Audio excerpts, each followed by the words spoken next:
Week 4 of the high school football season takes us to homecoming night at Springfield High School in Robertson County for a non-region matchup between two teams looking to turn their seasons around as the Station Camp Bison make the trip up from Sumner County to take on the Springfield Yellow Jackets. Good evening, everybody. My name's Max Hers, along with former Clarksville Wildcat Bruno Reagan.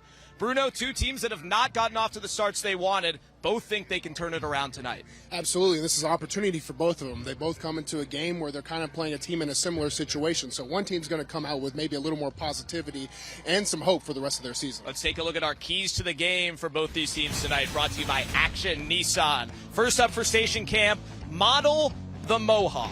Their first-year head coach, Chris Bain, shaved a Mohawk into his head this week to show the team that, hey, we're 0-3, but it's not that serious. We can still have some fun. I love it because it shows the team that nothing else matters. Nobody else's opinion matters other than what we do or what we see or how our team reacts. Everything revolves around our team. Now, I would respect it a little bit more if he didn't have the hat on during the more serious situations, but you also don't want to be a distraction, so I can respect the decision. From a 51-year-old man with a self-shaved Mohawk to our key for Springfield, which is keep growing up. They're young. Absolutely. If you're a young team, you just need to find out what works. Rome wasn't built today. Good football seasons weren't built today. Good football programs weren't built today. So you just have to find what works, find what players you can key in, and really start to develop them, and then you'll start seeing wins in the win column. All right, our players to watch for these two teams. First up for Station Camp, they'll be without their star on defense, Sanders Ellis, so we turn our attention to their offense and senior quarterback Luke Dickens. Yes, Luke Dickens is a guy who gets it done through the air and on the ground. He has over 300 yards passing this season, 188 yards rushing, and 5 total touchdowns. Look for him to keep his balanced attack going if Station Camp wants to get the victory tonight. On the Springfield side, the Yellow Jacket who puts the spring in Springfield on both sides of the football, C.J. Cobbins. There's one common denominator with all of our players to watch going in that isn't a quarterback, and that is someone that plays both ways. You got to play on the offense, and you got to give opportunities for them to progress the field and score, and then when you're on defense, you have to provide pressure and force turnovers. Look for that from CJ tonight. Springfield and Station Camp tonight. He's Bruno Reagan. I'm Max Hers, and here's Sammy Kincaid. Hey, Max and Bruno. For the Bart Durham Injury Law Injury Report, as Springfield head coach Dustin Wilson said, when it rains, it pours, and we have quite the laundry list for the report tonight. First up, you have on the Springfield side, two-way starter, safety and wide receiver Cam Cobbins, also starting wide receiver Jabraylon Ellis, and starting running back K.J. Chapman. On the Station Camp side, you have senior linebacker number 4, Sanders Ellis, who is out with a high ankle sprain that he got last week against Marshall County. You also have number 13, Levy Johnson, out tonight. That's your Bart Durham Injury Law Injury Report. You guys. Emmy, somebody's snapping a losing streak tonight. Station Camp in Springfield in Week 4 of the Tennessee Army National Guard's Friday Night Rivals. Presented by Bart Durham Injury Law on MyTV 30.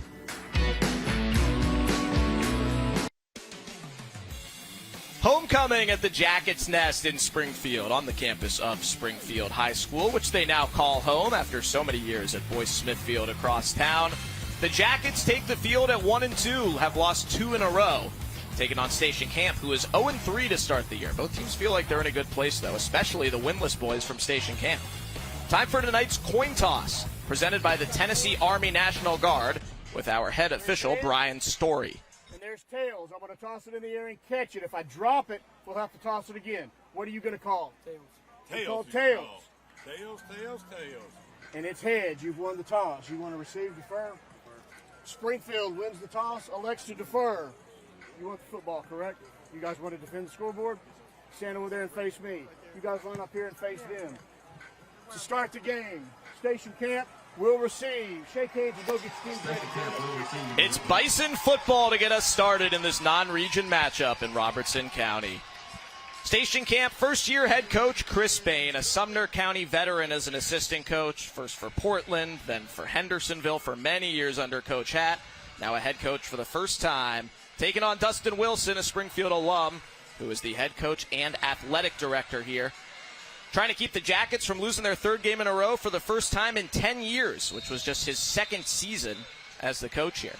Wearing that hat to celebrate the 30th anniversary on homecoming of their 1993 state champion squad. We'll hang out with them later. Springfield in the gold, Station Camp in the white. Ali Sanganez kicks things off for Springfield, and we are underway with a return for Station Camp, starting around the 5-yard line. Tackled around the 20 is Cayman Graham.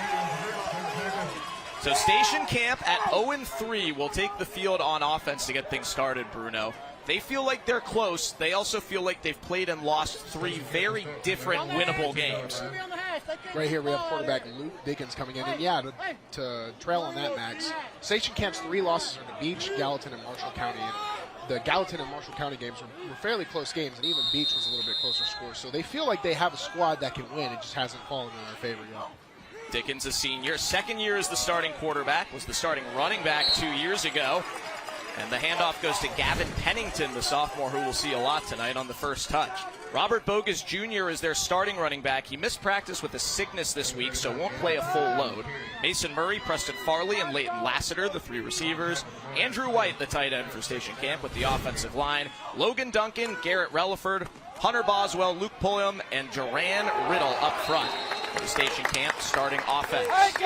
Springfield defense off to a very good start. Here's their starting lineup as Demarion Smith makes that stop. The 4-4 front, Max Baldwin, Matt Gregory, and Alan Dickerson, with Demarion Smith, the 4th D lineman. Andy McBeardy, Jack Holt, Hayden Reynolds, and Josh Lee, the 4 linebackers. Their base is only 3 D backs. Jaden Hurst, the safety, CJ Cobbins, and Timothy Bush are the corners. Those starting lineups brought to you by BMC Metalworks. 3rd and 6 for Station Camp. Met in the backfield, and they're going nowhere. Max Baldwin was in first, then Jack Holt and a swarm of Jackets brought 4th down. Max Baldwin, number 55 right here. You see he sheds his backside blocker and is able to force the quarterback to his outside containment. Very well played by the Springfield defense to get off the field here on 4th down. A 3 and out for the Jackets to start the night.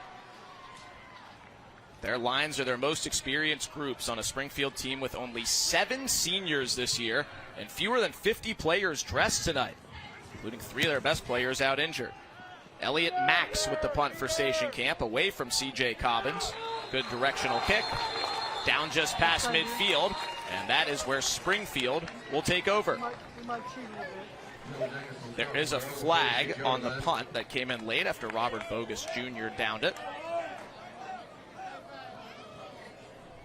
Sideline warning on Station Camp. That's their first of the game. So Station Camp sideline warning, no yardage the penalty, as the Station Camp defense will take the field. And here's the Springfield offense led by that man, the uber confident junior Parker Betts, taking over for Devin Crenshaw, who's now at Bethel U. Offense is going to have to run through Parker Betts if Springfield wants to get their first win of the season here tonight, or their second one. Start in good position at their own 46-yard line after the 3 and out. Hand off to Jaden Hurst, who's met way behind the line. Kyron Fielder with the TFL to start the Bison defense. Starting offense for Station Camp, for Springfield, Parker Betts, Jaden Hurst, the sophomore running back, Hayden Reynolds, the fullback, Andy McBeardy, Tony Pettis, and CJ Cobbins, the receivers. Allen and Anson Dickerson next to each other on the line. They are not related. Plus Gage Wilkes, Matt Gregory, and Cortavius Herring for Springfield, who lost 5 yards on their first snap of the ballgame. High snap. Betts has to fall on it. That's 2 high snaps in a row, Max. You see right here, Betts is talking to his offensive line. Here's the starting defense for Station Camp. Up front, Kyron Fielder, Akoe Ellis, and Kelton Crisp. Linebacking core, Alec Manning, Sam Morgan getting the start with Sanders Ellis out, Brandon Gillespie, and Nick Sullivan. BJ and RJ are the corners, BJ Alexander and RJ Jones. Willis Bell and Charlie Minshew, the safeties for the Station Camp defense. Brought to you by BMC Metalworks. They are missing their best player tonight. Sanders Ellis, their star senior linebacker committed to Murray State, is out with a high ankle sprain. Their coach Chris Bain said he could have played if it were a region game tonight, but he's not playing. That's a deep drop on 3rd and 21, and the screen is incomplete. So a 3 and out for both sides. Alec Manning in coverage for the Bison. once you get to 3rd and 10, maybe 2nd and 10, screenplays have a great chance. But when you get to 3rd and 21, it takes so long for that backfield to develop, and then the quarterback has to take time to drop back because the pass rush is coming. I mean, there's not going to be a run, so the D-line really gets a good go at it. It's really tough to convert those screens on 3rd and long, so it sets up better field position here for Station Camp. Springfield's turn to punt with Ali Sanganez deep. The 3 sport athletes, soccer, wrestling, and football. Sanganez boots it away. Preston Farley lets it bounce. And Springfield will down it around the 30. The defense is looking good, and so is the homecoming court here at Springfield High School. Congrats to everybody on the homecoming court and our king and queen. Back with more high school football after this.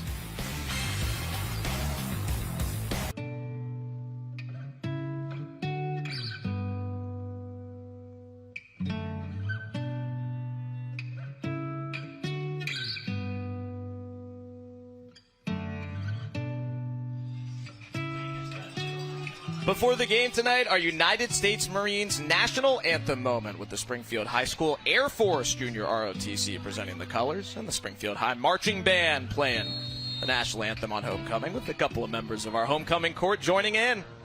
A 3 and out for both defenses so far. Station Camp back on the football. Gavin Pennington with his 2nd carry. The sophomore running back had never touched the ball in a varsity game before tonight. Their starter, Robert Bogus Jr., was sick throughout the week, missed some practice. So he's not at full go tonight, but he is on the field right now.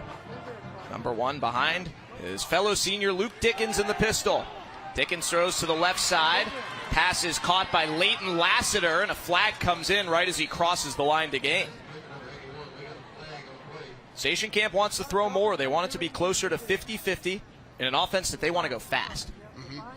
And it worked well to them. It looked like Springfield brought a chop, which is a corner blitz, with the guy who was covering Lassiter, and it was just a free play for 10 yards. Looks like this one might come back. We await the call from our white hat official, Brian Story. Holding. Offense number 24. 10-yard penalty from the end of the run. Replay 2nd down. So on a receiver, Riley Haskins. Always happens on those outer edges. If you're on the outside and you're a receiver blocking, you have to run those feet. You can't negate those big plays. They won't lose all the yardage. It's 2nd and 8. And now a jump. Defense number 61. 5-yard penalty. Still 2nd down.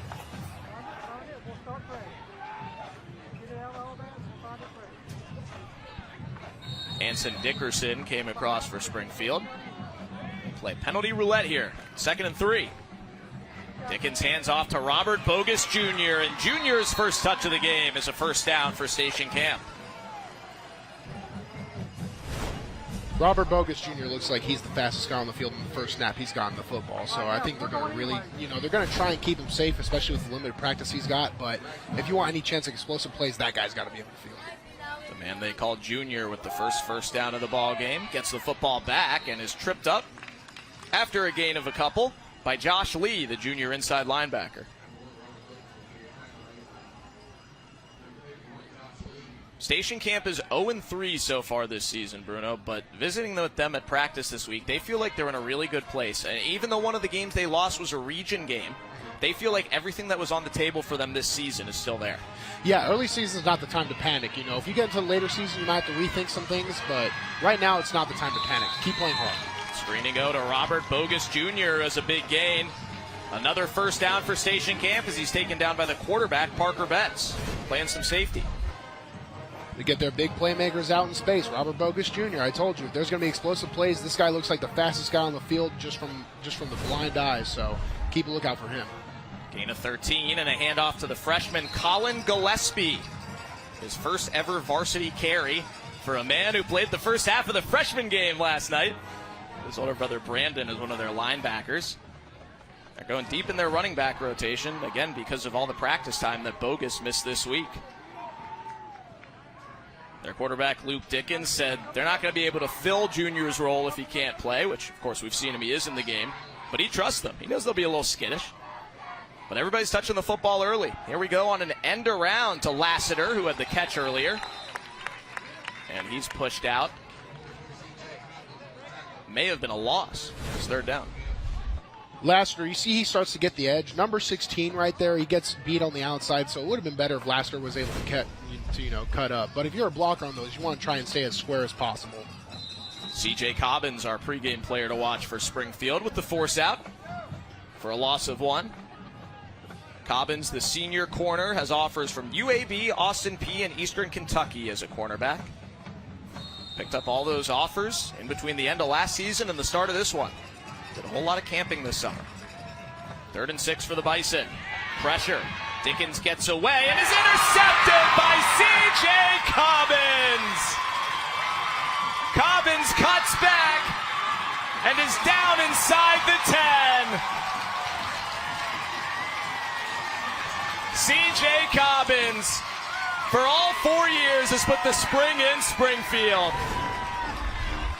Station Camp is out of a 21 personnel trying to use a play-action pass, and that allows some pressure to get in, and C.J. Cobbins to jump inside of the pass that was, a little bit ill thrown, but the pressure in combination with the great play on the safeties, huge swing of momentum for Springfield. Springfield at the 5-yard line in the Sprints Home Furnishings red zone. For the man with the biggest smile in Robertson County, you saw it there for a second. C.J. Cobbins has a big smile, but will outrun you on offense, defense, and everywhere in between. 62-yard return. 1st and goal at the 5 for Springfield High. Cobbins in motion, fake to him, handoff to Jaden Hurst. Touchdown Jackets.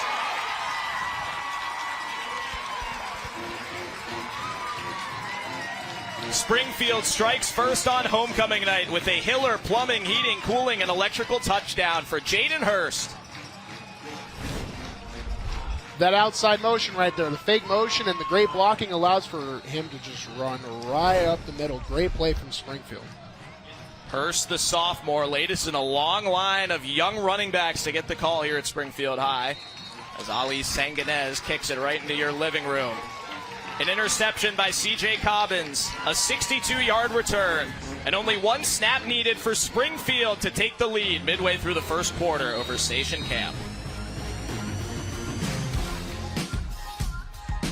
Welcome back to Springfield, where Springfield leads 7-0 over Station Camp. And I am pleased to be joined by Specialist Eller. And thank you so much for your service, and thank you so much for joining me. And first off, how is the Tennessee Army National Guard different from other military branches? Being able to have that state, federal mission, so we're serving the state first and as well with the federal mission. So it and the dual purpose makes it a lot different. And what jobs can somebody have in the Tennessee Army National Guard? Well, applicants can choose kind of whatever they like. There's 130 different job opportunities. I branched infantry, so that's it's very diverse. It's very awesome MOS. It's great hearing all the different options that are available, and everyone talks about the benefits that you have whenever you're in the military. But what benefits are specific to the Tennessee Army National Guard? That'd be the Tennessee Strong Act. That's being able to pay up to a master's degree now. So you can go to any Tennessee state school, what's called tuition free. So that's incredible. Well, thank you again so much for your service, and thank you for joining me. And thank you to the Tennessee Army National Guard for being a sponsor of Friday Night Rivals. Guys, up to you. Thank you, Sammy, and thank you to Specialist Gareth Eller for joining us here in Springfield tonight. Springfield with a 7-0 lead as they kick it back to Station Camp. Cayman Graham on the kick return, cuts up the middle and gets past the 30-yard line, and a flag comes in late. Max Hers, Bruno Reagan, Sammy Kincaid here in Robertson County tonight for this non-region matchup. We will check the penalty here on the kickoff.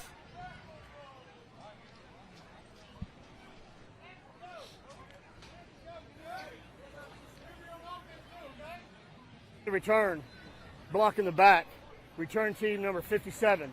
It's a 10-yard penalty from the end of the run. First down for Station Camp. So it'll back Station Camp up. Our Wilson Bank and Trust scoring summary for Dustin Wilson's crew, a pretty easy one after the interception by C.J. Cobbins. 62-yard run back. 1 snap from the 5-yard line gets it done for Jaden Hurst. That scoring summary brought to you by Wilson Bank and Trust.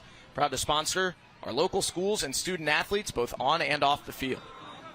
Station Camp from Sumner County on the Gallatin side, though they pull students from both Gallatin and Hendersonville. Back on offense in the white and maroon. Handoff going nowhere. Springfield has stopped the run big time so far. Station Camp is opting to stay in this 21 personnel, 2 tight ends, 1 running back set. And while it's great to get more blockers in to help your rushing attack, it also brings in more defenders. And I think Springfield is able to just swarm to the ball really fast when Station Camp's handoff kind of gets a little messy.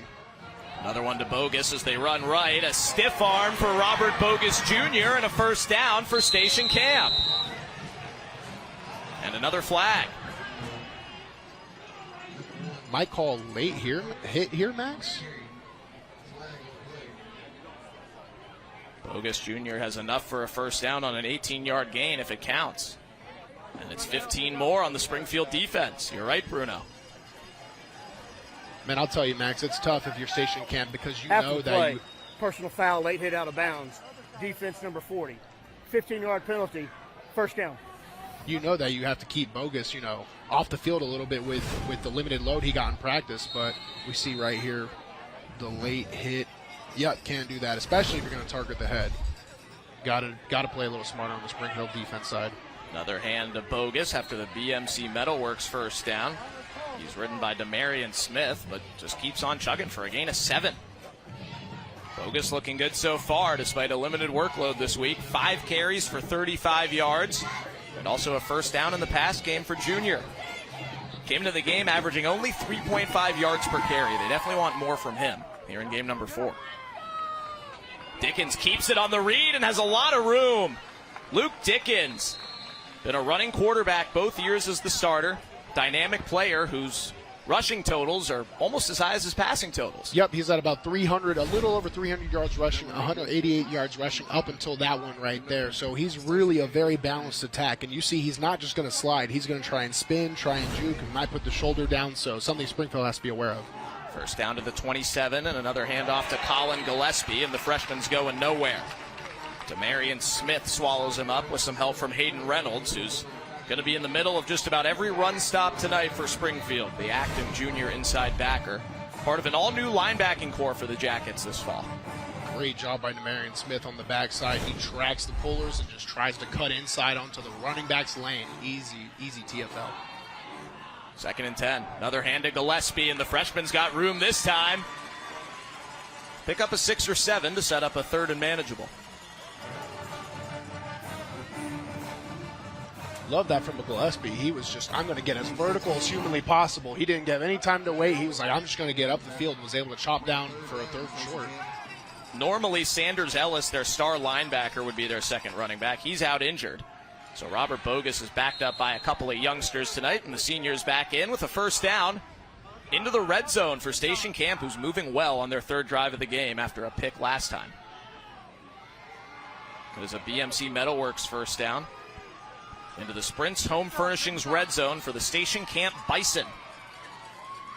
Luke Dickens hands to Robert Bogus Jr. Bogus up the middle for another good run. Looks like he got 9 there.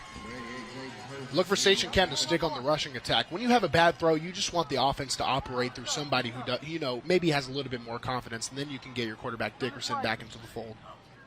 2nd and short. Bogus again has the first down inside the 5.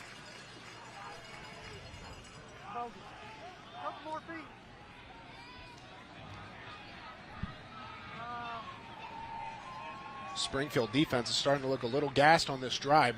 They've got a rushing attack all the way down from the opposite side of the field. It's starting to really catch up to them in this red zone defense. The Bison will go with their heavy package. That's a power I with Alec Manning, the linebacker deep. Kyron Fielder and Nick Sullivan, 2 D front guys blocking for him.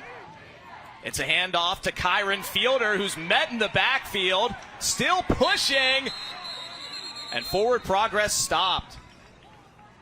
Josh Philippe was the first contact in the backfield, number 41.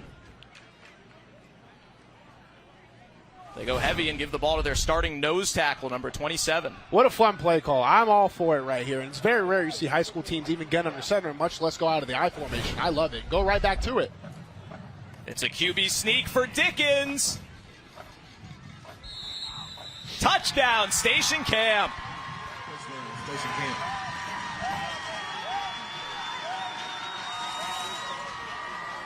The Bison are an extra point from tying the game after a very beautiful touchdown drive. And a Hiller Plumbing, Heating, Cooling, and Electrical touchdown for the quarterback, Luke Dickens. This is something I wish I saw more high school teams do. Very rarely do they go under center. Very rarely do they even operate on quarterback sneaks. They're a very effective thing, a la Eagles. And if you're watching any NFL last season, we got a little bit of a missed punt right here. Fire. Nope. Bobbled snap, and Station Camp will not be able to tie the game after a bobbled extra point. There's Luke Dickens, the quarterback, who did it all on that drive, but the PAT team can't get it down. So for a Station Camp team that has already had to go for two a lot this season and fake some extra points, that may be in the cards later on.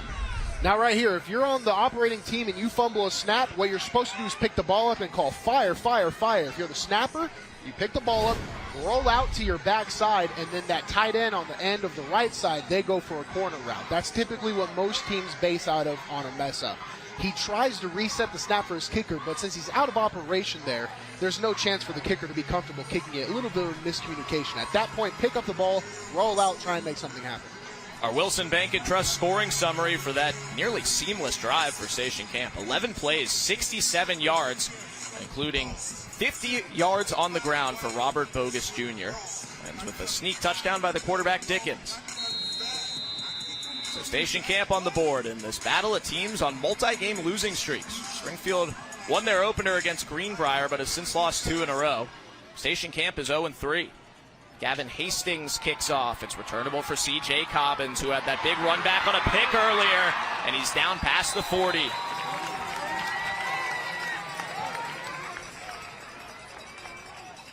C.J. Cobbins and Robert Bogus Jr. are two guys on this field that are moving at a different speed. Right here, C.J. Cobbins, he gets through the gap and then gets one cut in vertical. He's just a hand away from maybe breaking that for a full touchdown.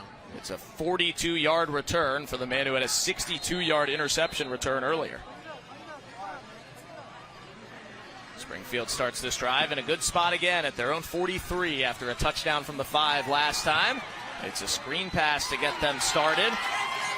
Close to a first down for Caden Norman.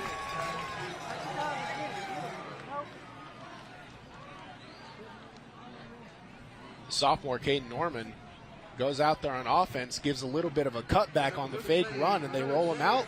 They get him running and said, get low and get some yards, big dog. They're able to get the first down. Pass midfield for a BMC Metalworks first down. BMC Metalworks providing precision machining and fabrication services throughout the Southeast for more than 45 years. Parker Betts. Hands off to Jaden Hurst. They are without the man who would be their starting running back. KJ Chapman is out for the season. One of 3 major playmakers not in the game for Springfield. They're also missing junior receiver Jabraylon Ellis, who has some Power 5 interest, and CJ's younger brother, Cam Cobbins, a junior who would be a starter on both sides. So Hurst, the latest in a long line of sophomores to wear a uniform number in the 80s and carry the ball here at Springfield. That's a fun tradition right there. He's got a sophomore running mate, Lamarius Dowlin, who we may see at some point tonight. Not to be confused with Lamarius Daniels, who was an 80-something running back here the last 3 years and graduated last year. There's Cobbins on the end around, getting them the ball in creative ways, and he rewards the play call with a first down inside the 30. 3 big playmakers out.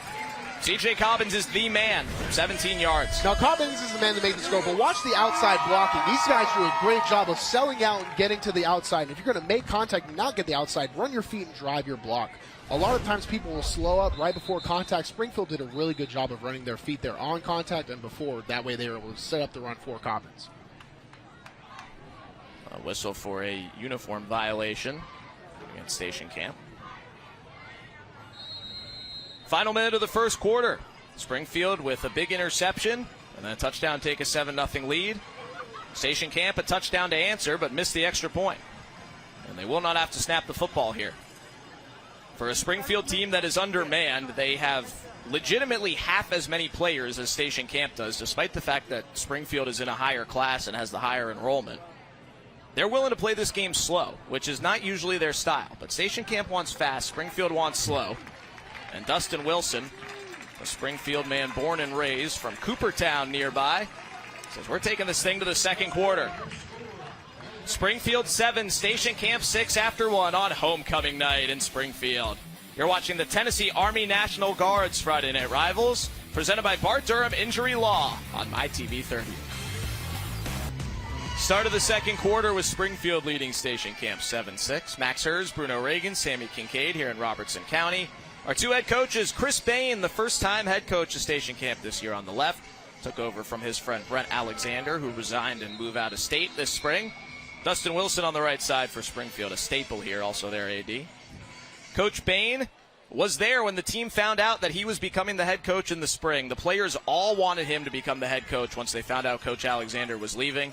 So Coach Alexander called the team in the field house, told them that he was officially leaving, and finished the sentence with, "If you have any questions, ask your new head coach," and pointed at Coach Bain. And they dogpiled him, and he somehow made it out alive. His boys on defense right now, Springfield with the football, and Parker Betts, the quarterback, runs with it on the first play of the second quarter. Just the fourth play of the drive for Springfield. They've already covered 35 yards.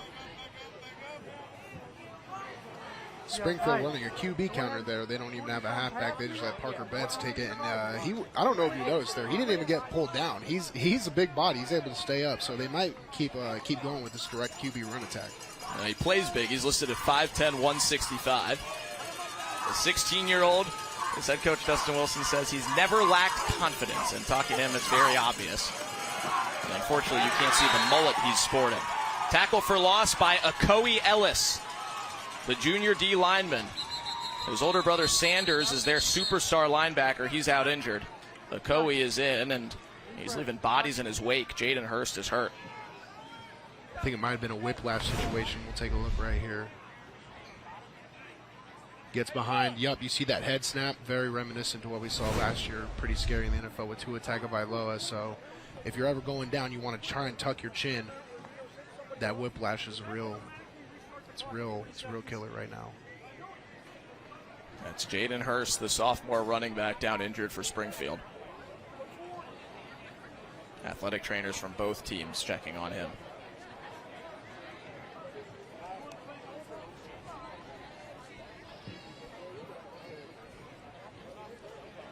We'll take a break while Jaden Hurst is examined.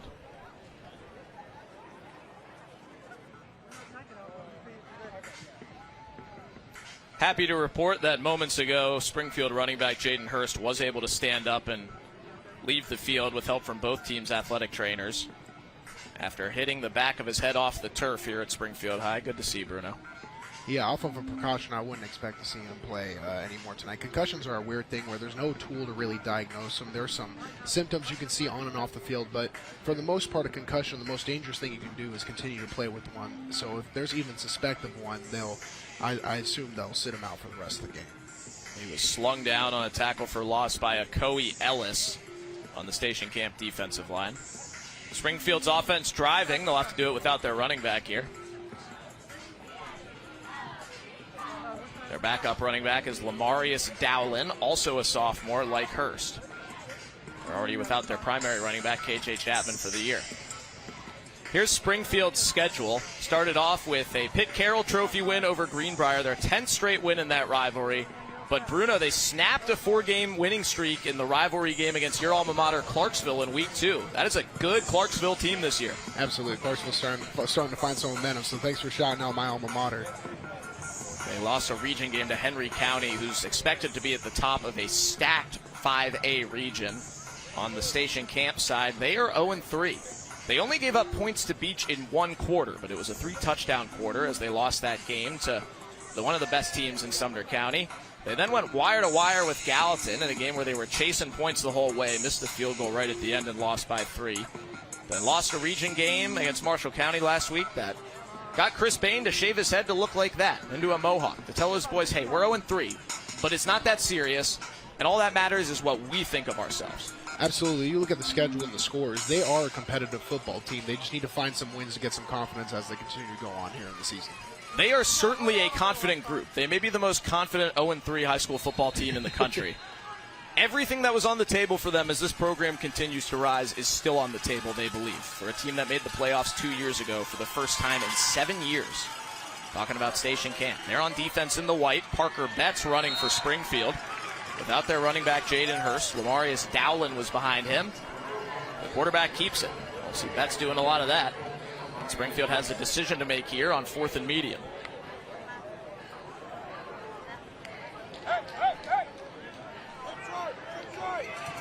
Looks like 4th down and 4. They're going for it. Timothy Bush and C.J. Cobbins, the 2 receivers to the right on the 4-wide set. Demarius Dowling in the backfield with Parker Betts. Hunter Gardner and Tony Pettis to the left. Play clock's at 6. Timeout Springfield. Good call by Springfield. They went for what's called a frost call. So that's maybe frost or avalanche. That just tells the offensive lineman to key in. It's a freeze. There is no play call. We're just going to try to run to the line, get them to jump. If they jump, we'll either take the delay or a timeout. And Springfield opts for a timeout. Maybe to still talk about this one, see what play call they like, because their run game is kind of operated through the quarterback this drive. If I'm 4th and 4, I wouldn't want to design a quarterback run. I maybe want to open it up over the air. It would be a 35-plus yard field goal if they elect it with Ali Sanganez. We'll see out of the timeout. Stay tuned for the South College halftime report. We'll have this week's Rackley Roofing Scholar athletes, participating school administrator interviews, highlights, and more. South College is where dreams find direction. Always look forward to talking with Dr. Chris Tucker, the principal here at Springfield High School. Not Seymour Skinner, Bruno. He's the principal at Springfield Elementary School. A lot of people get confused about that. And the quarterback is off the field. That means it's field goal time for Ali Sanganez and the Jackets. We'll call it a 34-yarder. It's blocked. Live football for Station Camp. And they've got a chance to return it. Kelton Crisp, a scoop and score.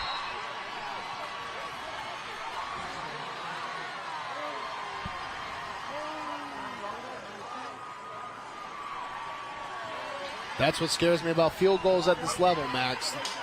Operation is so important to getting a kick not blocked. Right here, I think you see Springfield, so we're seeing one of the plays that sets it up. But going back to the block kick, on any kick, you need great operation. That means from snap to hold to kick, you have maybe less than 2 seconds to operate off. If you don't, there's going to be someone in your face. And right there, I think Springfield just took too long to kick the football. Elliott Max with the PAT for the Bison. Made this one after he didn't get a chance to kick the first. A big special teams play for Station Camp. Kelton Crisp on the run back. Let's see who blocked it, Bruno. Looked like it was over the right tackle. So there was some pressure from the right end, but the right tackle for Station Camp was able to get his hand up and get it kicked. It was either 44 Okoye Ellis or 7 BJ Alexander. They were both there. Couldn't tell exactly who batted it down. I had a situation like that where I knew I didn't bat it down in high school, but I claimed it and got it on my stat sheet, so you never know. Okoye Ellis was there. He's a D lineman. They had a cornerback, BJ Alexander, right next to him. Let's see who blocked this field goal that became a touchdown. I can't tell. They're both in the position to block it. It's like both their hands were in the same lane. It was 3 starting defensive players in on that together. Ellis and Alexander, the pressure, and Kelton Crisp, the starting D lineman with the run back. As you see the brothers talking, Sanders Ellis and Okoye Ellis. Sanders out injured. Okoye just blocked that kick. Sanders wanted us to tell everybody that Springfield was saved tonight by the fact that he's hurt.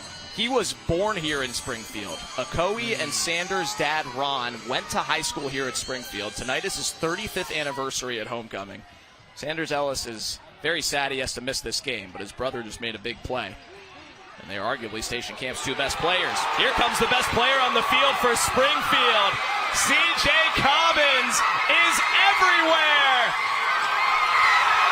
97 yards to the house.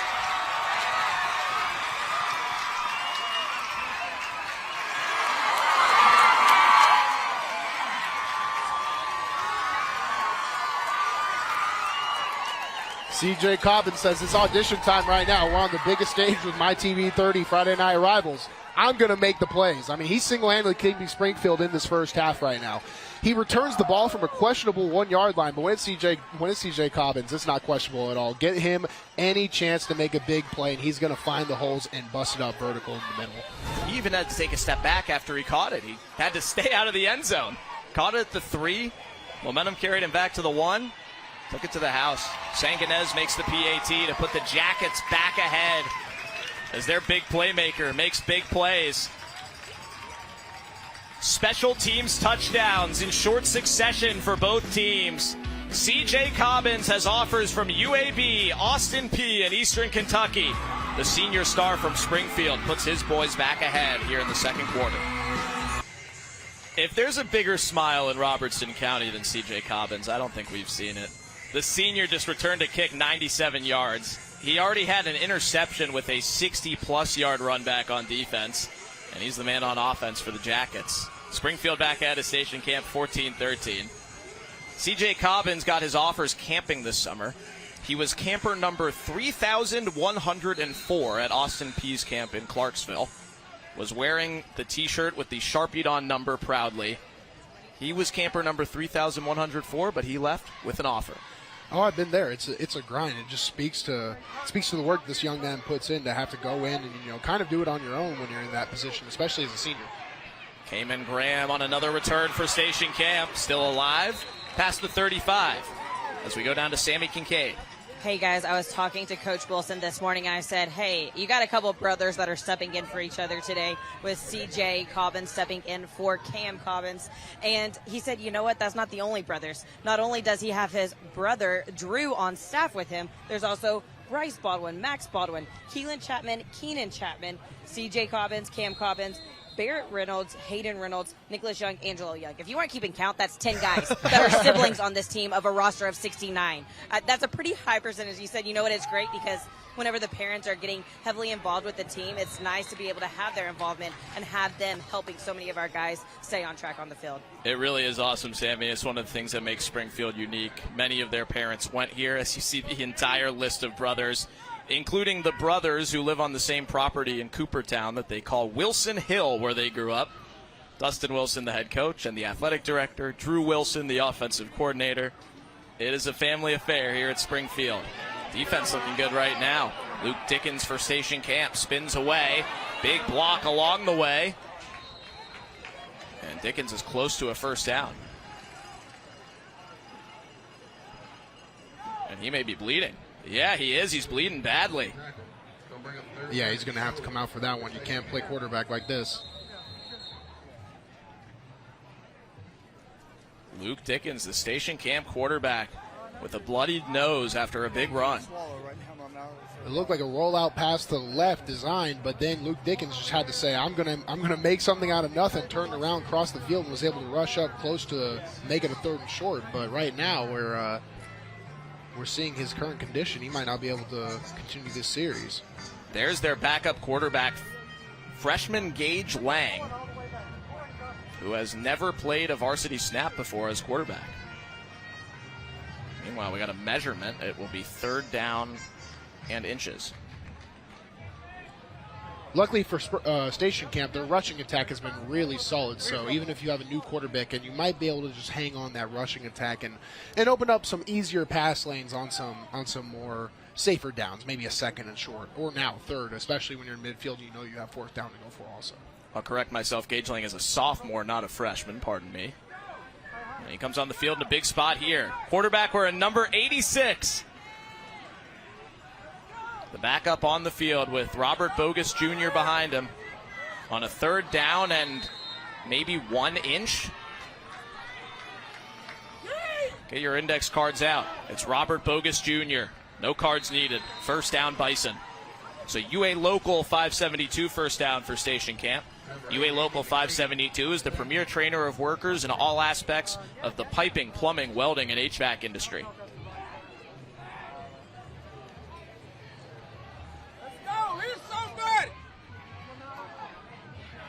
Two underclassmen in the backfield as a sophomore hands to the freshman Colin Gillespie, and he's going nowhere.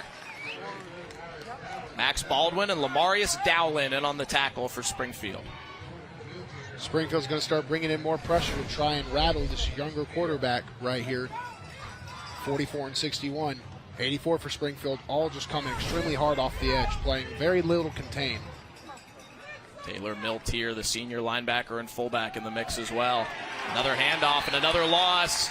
Again, it's Lamarius Dowlin on first contact.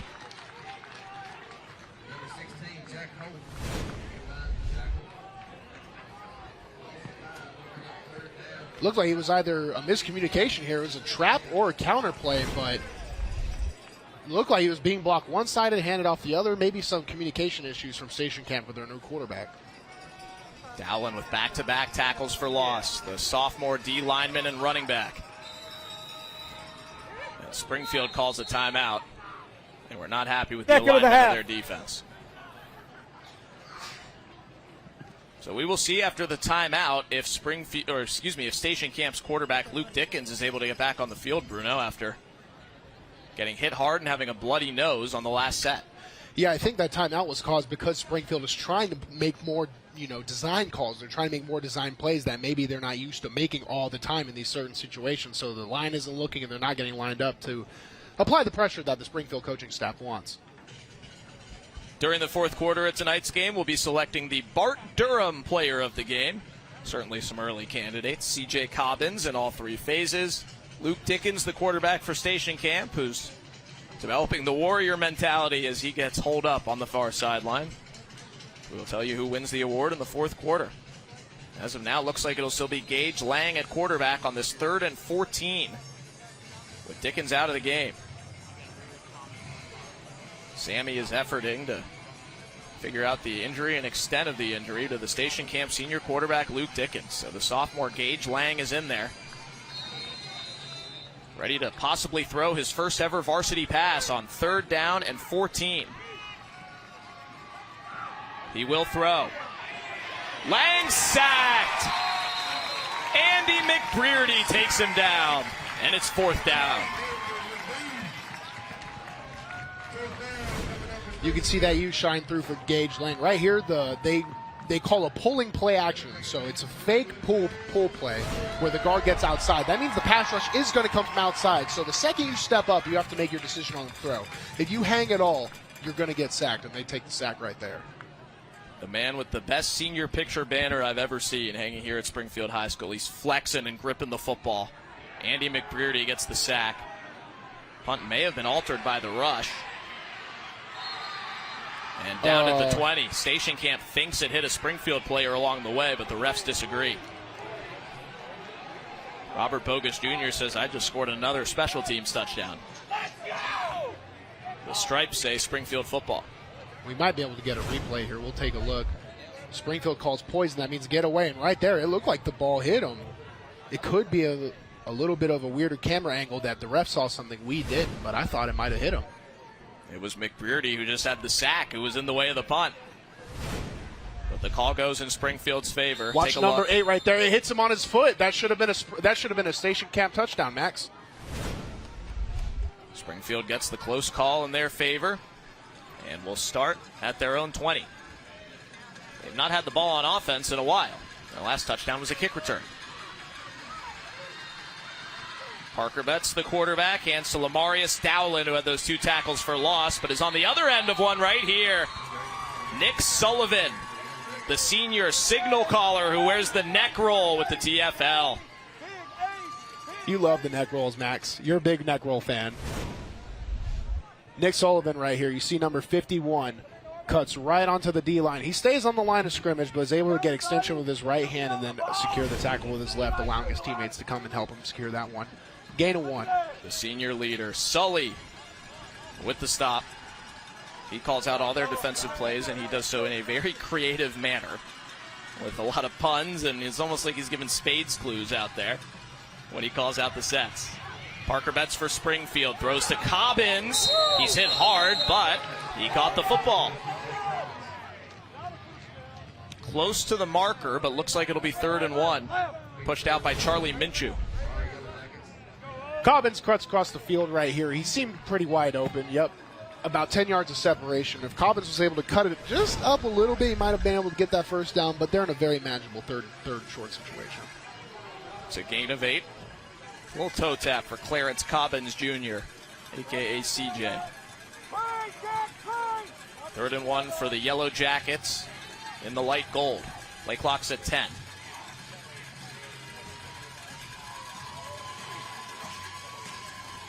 Parker Betts keeps it on the play fake and has a big gain across midfield.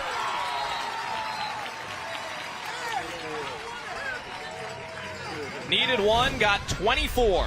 We were talking about the design run game for Station Camp when their quarterback, Parker Betts, is really playing well in their design run game. Just a QB counter where he cuts it right behind the wall of his pulling offensive lineman, goes right down the middle of the field across now. It looks like they're across the 50. It's a UA local 572 first down for Parker Betts, who has a mullet that you see creeping out of the back of that helmet. The 16-year-old quarterback for Springfield. They've lost 2 games in a row with him starting. The last time the Springfield varsity football team lost 3 games in a row, Parker Betts was 6 years old in 2013. Hand off to Cobbins. Picks up 3. Some extracurriculars on the edge there. They need to watch out. Might get some unsportsmanlike penalties here soon if the refs and the teams don't control this. Tony Pettis and Sam Morgan getting to know each other. These teams have not played since 2 cycles ago, so when the current seniors were freshmen, they played.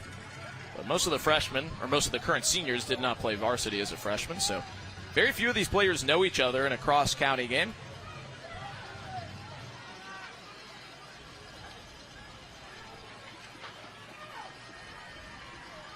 Both teams on multi-game losing streaks. Station Camp 0-3, Springfield 1-2 after winning their opener. And off to Dowlin.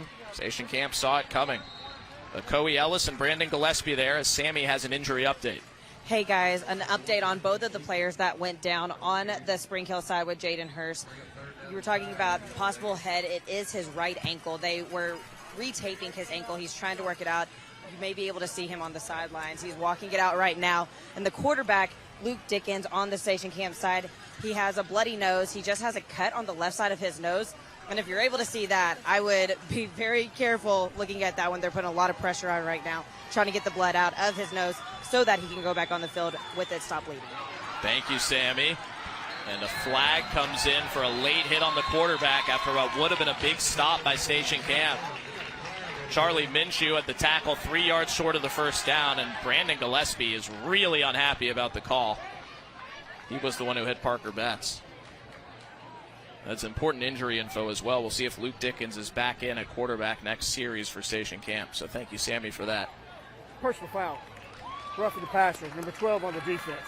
The 15-yard penalty added to the end of the run. Automatic first down. Big penalty for Springfield. Also big for Springfield. Apparently Jaden Hurst, it was more of his ankle. Did you see that? Watch the play right here.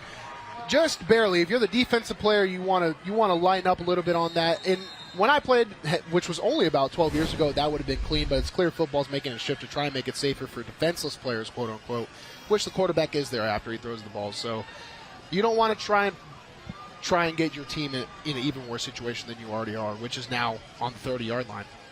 Gillespie off the field. He was visibly unhappy with the call and still is as he talks to some of the defensive staff on the sideline, including his head coach Chris Bain's son, Caleb, over there, who coaches the DBs. It would not have been a first down, but after the penalty, it is a UA local 572 first down. So the Station Camp 26 for Springfield. Marius Dowlin has not gotten anything going since Jaden Hurst went out of the game. Picked up 2 yards there. Kyron Fielder, who we saw in the power eye on offense earlier, gets the stop at nose guard. How about this nose guard, Bruno? 5'10", 196, right in the middle of the 3-4 front. Some of the best nose guards I've ever played were shorter and smaller guys that can kind of just give you trouble fitting through small holes right there and moving. You see that helmet right there. It's very marked up. You know, they say keep your head out of it, Max. That's what they tell you. But sometimes you just can't help it. That is awesome stuff for Kyron Fielder of Station Camp High School. Call it a gain of 1 on the last play, 2nd and 9 for Springfield. That's on the keeper, and another good rush for the quarterback. Betts running over his own teammate. hey, if you're not blocking or running your feet, you're in the splash zone. So you got to make sure you keep going. That was Hunter Gardner there on the edge. Just thought it was funny. Another QB design counter. See right there, either get in the way or get out of the way, one of the two. R.J. Jones, the corner, ushered him out and stopped him short of the marker. It's 3rd down and 1. Getting close to halftime here, and a game with some pretty long possessions. A special team touchdown for both sides here in the second quarter. A blocked field goal touchdown for Station Camp. It was blocked by Coe Ellis, returned by Kelton Crisp. And then immediately after, a kick return touchdown by C.J. Cobbins for Springfield. A rush on 3rd and 1. Did Lamarius Dowling get the first down? Looks like no. A Coe Ellis who blocked the field goal right in the middle and letting everybody know. It's 4th and 1. And the clock winding down. We're at about a minute right now. 1 minute and 5 seconds with the clock winding down. They'll probably let the play clock wind all the way down. So if the ball does turn over, or they still have that option for a field goal, but I don't think they're going to after that block, Max. Decision time for Dustin Wilson on the Springfield high sideline. Final minute of the first half. Springfield has not trailed. Led 7-0. Or excuse me, they did trail 13-7. Bounce right back. As C.J. Cobbins plays some duck, duck, goose to make sure they had 11 guys on, but will call a timeout anyway. 4th down and 1 at the Station Camp 17. Their last field goal was blocked, so that's certainly front of mind here for Springfield as they make this decision. Coming up next is the South College Halftime Report with Sammy Kincaid. We will introduce to you our Rackley Roofing Scholar athletes, 2 senior football players, Max Baldwin from Springfield High School and Garrett Relaford on the offensive line. Their best offensive lineman's got some great academic credentials as well for Station Camp. So Dennis Ferrier will hang out with those guys. We'll interview both schools' principals, show you your first half highlights and more. South College is where dreams find direction. Station Camp's defense trying to make a stand here with Sanders Ellis, number 4, not in the game, out with a high ankle sprain for this week. He got hurt on the 7th defensive play of their game last week against Marshall County. The defense was very happy with how they played without him on the fly. They played well again tonight without him, Bruno. Yeah, they're playing really well. I think Springfield's just getting really good explosive plays out of their top playmakers right now. But for the most part, we're seeing a really heavy set and a quick lineup here from Springfield. C.J. Cobbins ready to take a direct snap. Student body left. On 4th and 1, Cobbins has the first down inside the 10. The speedster does it all, including short yardage. I was going to say beforehand, if Springfield had any play they like on 4th and short, this is the time to call it right there. And C.J. Cobbins into the Wildcat position. They're going fast now because we're winding down to the half. Spike. No timeouts left for Springfield, so Parker Betts spikes the football with 25.8 left. Springfield looking to score on both sides of halftime here. They will receive to start the second half. During halftime, we will also acknowledge, along with Springfield, the 30th anniversary of their 1993 state championship team. You see the hats, the white hats worn by the Springfield coaches, are acknowledging that team, debuting tonight here on Homecoming. Parker Betts, the junior, running the show. Took over from Devin Crenshaw, their starter the last 2 years, who's now at Bethel University, along with another Springfield alum, Keon Harden, playing there. Springfield probably has to pass the ball just to manage the clock. They will. Betts to the end zone to Cobbins. Touchdown, Jackets.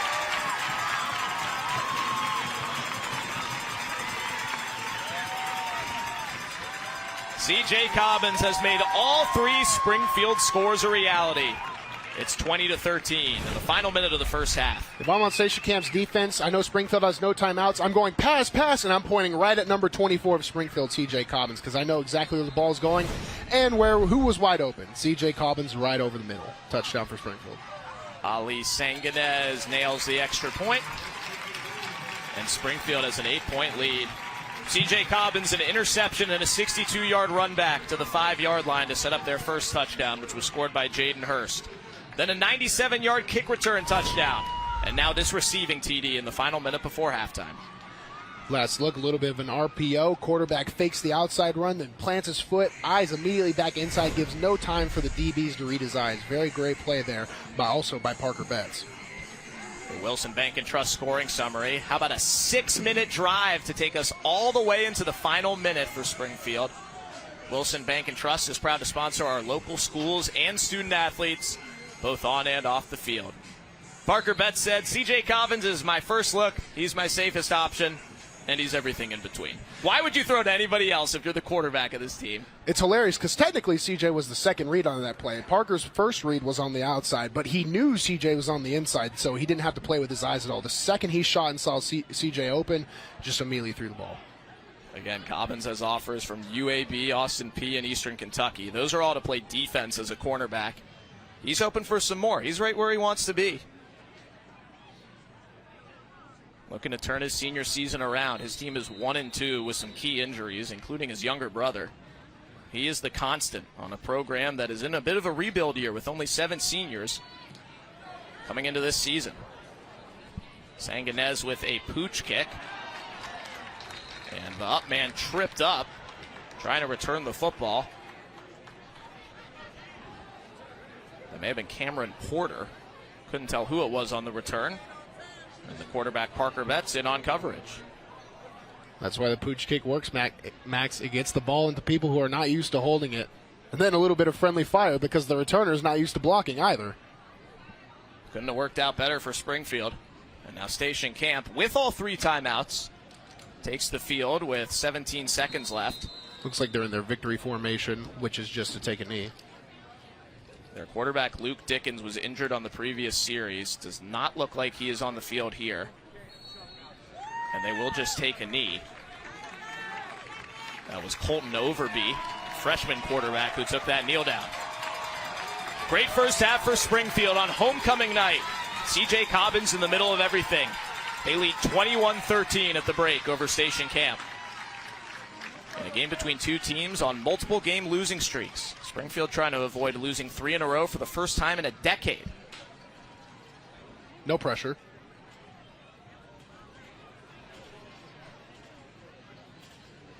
Sammy Kincaid is in the Josh Houston and Associates coach's corner with Springfield coach Dustin Wilson. Coach's statement way to end the half right there. Walk me through the play calling from the 4th and 1. I just putting Parker out on the edge and letting him be an athlete. When you still got kids, we may not have many of them, but we still like our athletes. So that's just Parker making a play. And as you can see, 24 has been running up down the field, so it makes the coach look good when you got a kid like that. And what's your message to your team going into second half, going in with the lead? What's the message to the team? The message is the same thing it was before the game. I'm going to go to fight. We're going to go to war with Springfield kids, and we are tougher than them. We got another half to prove it. Good luck in the second half, Coach. Thank you. Thank you, Sammy. The Josh Houston and Associates coach's corner, a one-source Scholastic product experience. Dustin Wilson's crew has half as many players as Station Camp on the other side. They've got an 8-point lead at the break.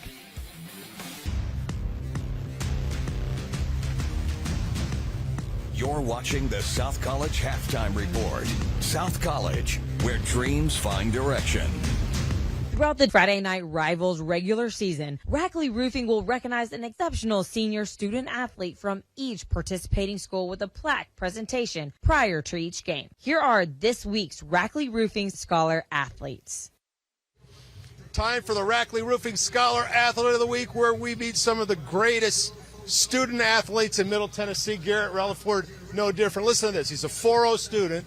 He's a football player. He's a wrestler, and he's an Eagle Scout. What I want to know first, what have you learned from Eagle Scouts that helped your life? I think most importantly, it helped my leadership and my ability to manage my time with balancing school and sports. Yeah, because you're obviously to have the 4.0 into the school. The other thing I want to ask you about, and so far everybody who wrestles in football, the same, always says the same thing. Which do you like better and why? I think I like football better. Oh, it's still 100%. Tell me why. I think I like having a team behind me. It's not just me out there. Also, I've been playing football longer. I've just liked football my whole life. Yeah, it's a team sport. It's great. And you seem like a team guy and fantastic. You know where you're going to college? I'm not sure. I'd love to go to University of Chicago. I'm also looking at a couple other places there, too. Well, I'm sure whatever it is, you're going to be a huge success. Garrett Relaford, the Rackley Roofing Scholar Athlete of the Week. Rackley Roofing Scholar Athlete of the Week, Max Baldwin from Springfield High School. What's that?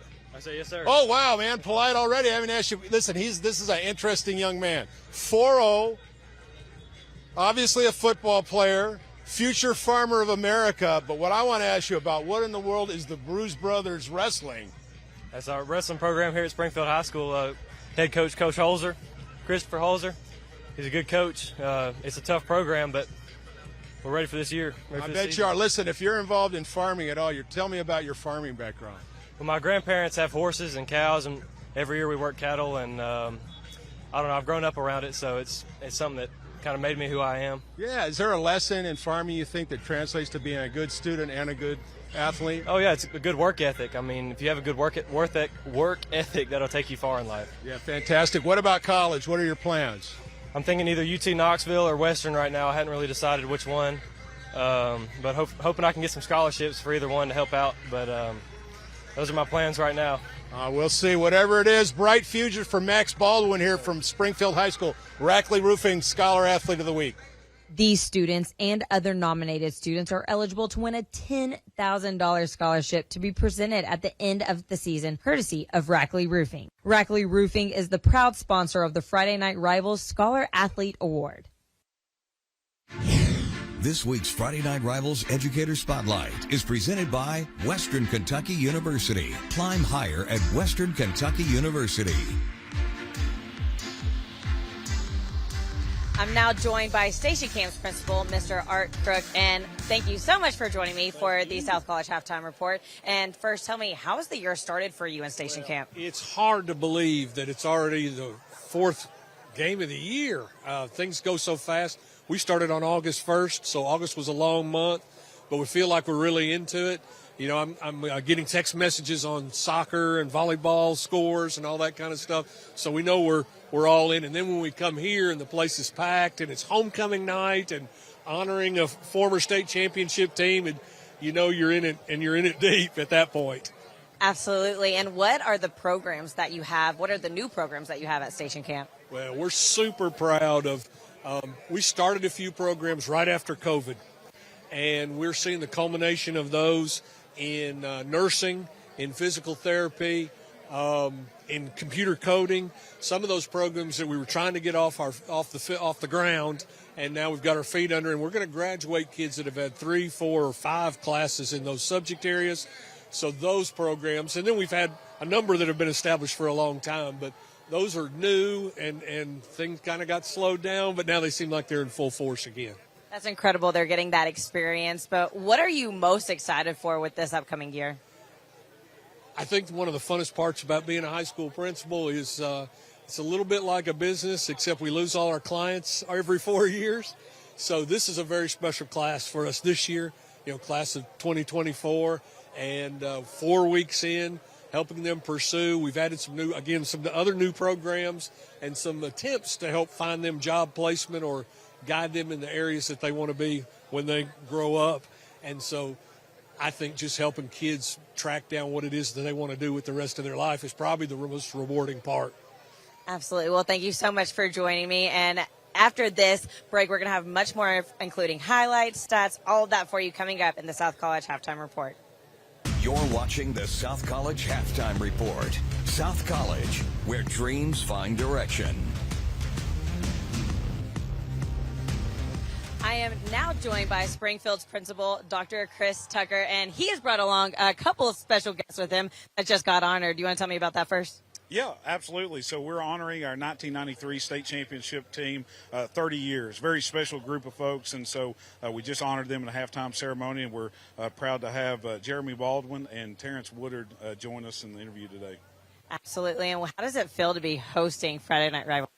Oh, it's amazing feeling. It's beautiful weather. We're proud to celebrate 124 years here at Springfield High School. A lot of tradition. We've got a lot of class reunions going on, and it's really a fun time to see all the folks sort of reunite and reminisce on all the experiences they had at Springfield High. And I saw them out there. It looked like they were reliving their glory days out there during halftime. What do you think that they're going to have to say to these guys once they come back out here for the second half? You got to finish. You got to finish. They, just like the story of that 1993 team, they finished that season well, and so they're going to do that, and we're excited to see the guys finish the second half. Yeah. Well, I really appreciate you hosting us and for you guys joining us, and it looked like y'all had a great time out there. It was awesome. It was awesome. Yeah, just a great group of guys. Just blessed to be a part of this group. Awesome. Well, thank you so much for joining me. And after this, we'll have much more for you in the South College Halftime Report. Stats, highlights, all of that next. You're watching the South College Halftime Report. South College, where dreams find direction. Fun first half between two teams looking to turn their seasons around starting tonight in Week 4. The Springfield Yellow Jackets are 1-2 with back-to-back losses. The Station Camp Bison are winless at 0-3. Both teams felt good about their playmakers coming in tonight, and they've certainly shown out. Springfield with a 21-13 lead over Station Camp here on homecoming night at Springfield High School in Robertson County. My name's Max Hers with former Clarksville High School, Vanderbilt, and XFL O-lineman Bruno Reagan. This is the South College Halftime Report, and here are your first half highlights from a back-and-forth first half that had a couple of long drives and also some great special teams plays.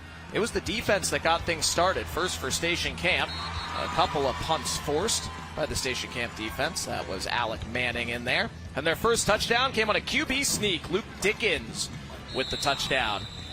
But the extra point was no good. At the time, Springfield led 7-6. Next drive, Springfield kicking a field goal, and Coey Ellis blocks it. And off goes a pack of Bison. Kelton Crisp picks it up and returns the blocked field goal for a touchdown. That gave Station Camp their first and only lead of the half at 13-7, but it was short-lived. Here are the 3 Springfield touchdowns. They took a 7-0 lead on this 5-yard run by Jaden Hurst, who made it 7-0 Springfield almost exactly halfway through the first quarter. And then after giving up that blocked field goal touchdown, C.J. Cobbins said, I'm going to get those 6 right back on special teams myself. 97-yard kick return touchdown for Cobbins, who set up the first touchdown with an interception and a 62-yard return. He was in the middle of everything for the Jackets, and he was on the end of this pass from Parker Betts in the final minute of the half to extend the Springfield lead from 14-13 to 21-13 over Station Camp. And Bruno, the stats are pretty even, except for what you see at the bottom. One team has C.J. Cobbins, and the other team doesn't. Yeah, and I'm not naming any names for our fourth quarter, when we start talking about our player of the game, but C.J. Cobbins might be someone who's in the discussion, just a heads up. But when we look at, it's very even on the rushing, on the passing. It's just been playmakers making plays. You said Station Camp and Springfield were very happy with how they came in and their playmakers. They're still happy about it. Now who's going to show up in the second half and lead their team to victory? Springfield 21, Station Camp 13 at halftime here in Robco. Each week during halftime of our Friday Night Rivals broadcasts, we'll showcase outstanding Thursday night lights and Friday Night Rivals game highlights from across the country. Let's check out some of the best from last week's games. The best Thursday night lights and Friday Night Rivals highlights from across the country. All the way back, it's our player to watch, Jameer Thomas, who fields it at the 5. Makes one man miss and another. Look out, Jameer Thomas! My, Bennett! Jameer Thomas! The first play of the season. Brand going for it all. No. He underthrew it a little bit and it's still caught. What a catch. What a play. The first snap of the half is a handoff to the senior Michael Parson, who had the touchdown right before halftime. Gets a little boost from Luke Lehue and pushes the pile way ahead. Fortune, untouched. And it's going to be intercepted. Pick off by Dawson. Watch this. Talking about something else. Yeah. Boom. Oh, Great he's tackle. like, what? He's the one that came in and made the tackle as well. And, some of those people may say, hey, well, it looks like he could have been down. Get out of here. Who cares? Exactly. What a great play. That's what they've done with that offense. Hopkins' first play of the game. He's going to go deep down the sideline. And it's a one-handed catch. And that's going to go for a touchdown. Is that prime time? His first name is Dion, but his last name isn't Sanders. Pitch it, throw back to Fine, and he's got a man wide open downfield. Caught at the 45. Off to the races. Touchdown, Sotomayor.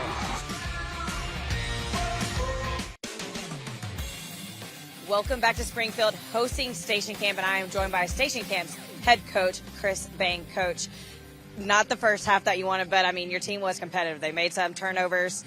That's the one thing that you said you wanted to see today. So what was your message to them in the locker room? At halftime, I just basically told them let's quit beating ourselves. We gave up a pick 6 pretty much, kickoff return, had not a very smart penalty on a third down, so we just got to clean up the mistakes and we'll be fine. We're playing physical, which is what we want. So. And we also talked about momentum and keeping that momentum. So what has to happen at the start of this second half? We got a kickoff, so we have to cover the kick first. And then we have to play a good defensive series, get off the field. We've challenged the kids. Let's get a 3 and out, make them punt the ball, and let's see what happens. Well, good luck in the second half, Coach. Appreciate it. Thank you. Thank you, Sammy, and thank you to Coach Bain. His first interview on MyTV 30 as the head coach at Station Camp. More than 2 decades as an assistant coach in Sumner County, dating as far back as the Portland State Championship team in 2000. Then 14 years at Hendersonville as the freshman head coach for Coach Hatt there. And he came to Station Camp with Brent Alexander, his 4th year on the staff. Now takes over for Coach Alexander, who resigned back in the spring. And he, as we saw before the game, Bruno, shaved his head in a bit of a buzz cut mohawk look. He calls it a mohawk. It's not really a full hawk, but he wanted to give his boys a laugh at 0-3 and tell them it ain't that serious. All that matters is what we think about ourselves. It doesn't matter what we look like at 0-3. I'm going to be honest, Max. It doesn't look too bad on him. It doesn't look too bad. I come from Clarksville. There are a bunch of Army guys. They look bad. He looked good. So wow. Calling out the Army guys, Bruno Reagan. That's some great stuff. But he took his hat off during practice on Monday. None of the guys had seen it, and they saw it, and all got a big laugh out of it. And the message certainly came home, but he said that his wife, Lisa, who is a breast cancer survivor, had a pink mohawk when she was battling cancer. So both of the Bain parents have now had a mohawk. I think it looks pretty good. Yeah, I'm about to say, take a look for yourselves at home right now. It's not a bad look. It's not the worst one in the world. I wouldn't be laughing. Be like, hey, you look good, Coach. Yeah, he looks good. First-time head coach. He says this is not the hairstyle you'd expect a 51-year-old like him to have, but hey, whole lot of new in his life this year. We saw him in the Josh Houston and Associates Coach's Corner with Sammy. A one-source Scholastic product experience. So great stuff to Coach Bain, getting to know him and meeting his wife this week. And his crew from Station Camp, who we have not had on television in quite some time. Also want to give a big shout-out to Station Camp father, Josh Corey, who is watching tonight. Our broadcast partner for a long time, soon to be local father of 4. So big shout-out to Josh, who is possibly going to be the Titans center, depending on how things go this year. Oh, yeah? He did pass COVID protocol and was the 3rd-string center one time. Sammy Kincaid has some injury updates for us. Hey, guys. I mean, Josh, I think you'd be great at center. But on the injury side at this game, on the Springfield side, Jaden, he will be out for this second half with a right ankle injury. He will not be returning. On the Station Camp side, Luke Dickens is out for tonight and possibly next week as well. They're not disclosing his injury, but he did have a cut on the left side of his nose, and so they will be monitoring that. Wow. Thank you, Sammy. So Station Camp without their quarterback for the rest of the game and maybe more. Senior Luke Dickens has gone through a lot of injuries in his high school football career. He was going to be the starting quarterback as a sophomore, but he broke his collarbone on the first day of pads in the offseason when Sanders Ellis hit him hard. He was unable to play at the beginning of the year. Someone else had to play quarterback. He became the running back after missing a month with an injury. And since becoming the quarterback, he tore his labrum in his throwing shoulder twice. Well, now a really bad bloody nose that I think was more than just a bloody nose based on what Sammy reported. And he will not play the rest of the game. So Station Camp without their quarterback. Down 8 as we start the second half. And starting the second half also, we saw we got a little bit of a muff kick right here. So they're trying to stop that return game from Springfield.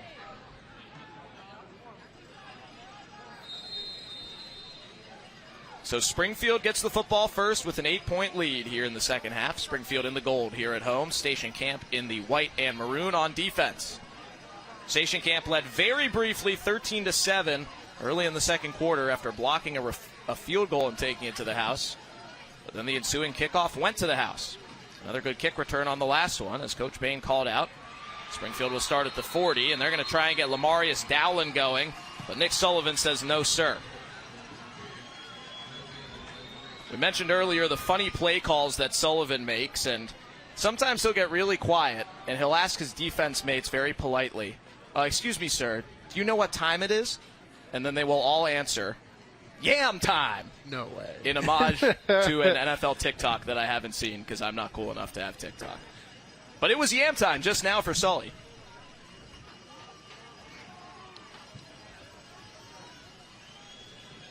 So Station Camp without their starting quarterback, Springfield without their starting running back. As Sammy said, Jaden Hurst will not return with what was called an ankle injury. So Lamarius Dowlin, the man in the backfield, has 4 carries so far for Prior 3 snap. yards. They'll back it up even start. further. Offense number 67. 5-yard penalty. Still second down. Dustin Wilson, the Springfield head coach, has gotten the ball to his playmaker in all 3 phases. C.J. Cobbins, number 24 in gold, is the reason for all 3 of their touchdowns. You heard Coach Bain on the other side say it. They basically gave up a pick 6. It would have been more fitting if Cobbins had run it in, so he could have scored a touchdown in all 3 phases. The interception return came up 5 yards short, led to an offensive score, but he's got a kick return touchdown and a receiving touchdown. They fake to him here and get Dowlin a little bit of room for the first time. And the sophomore backup running back has a gain of 7, his longest of the night. That was the same play Springfield scored their first touchdown with. They bring Cobbins in motion, and then they just give up right to the middle. So it widens out the defensive front, and it allows their running back to get vertical, at least gain 5 to 7 yards, which is really good for a second and long. Now they cut it down to a third and at least manageable, Max. Lamarius Dowlin succeeds another Lamarius D. Lamarius Daniels, who was a running back here, graduated last spring. And Coach Wilson even caught himself dropping the wrong Lamarius D in interviews a couple times this week. Lamarius Daniels, Lamarius Dowlin. 3rd and 8 for the Springfield Yellow Jackets. Parker Betts on the QB keeper, dropped for a loss, but a flag comes in. Jacob Brewer and Akoe Ellis in. And it looks like an offensive hold, but Station Camp will decline.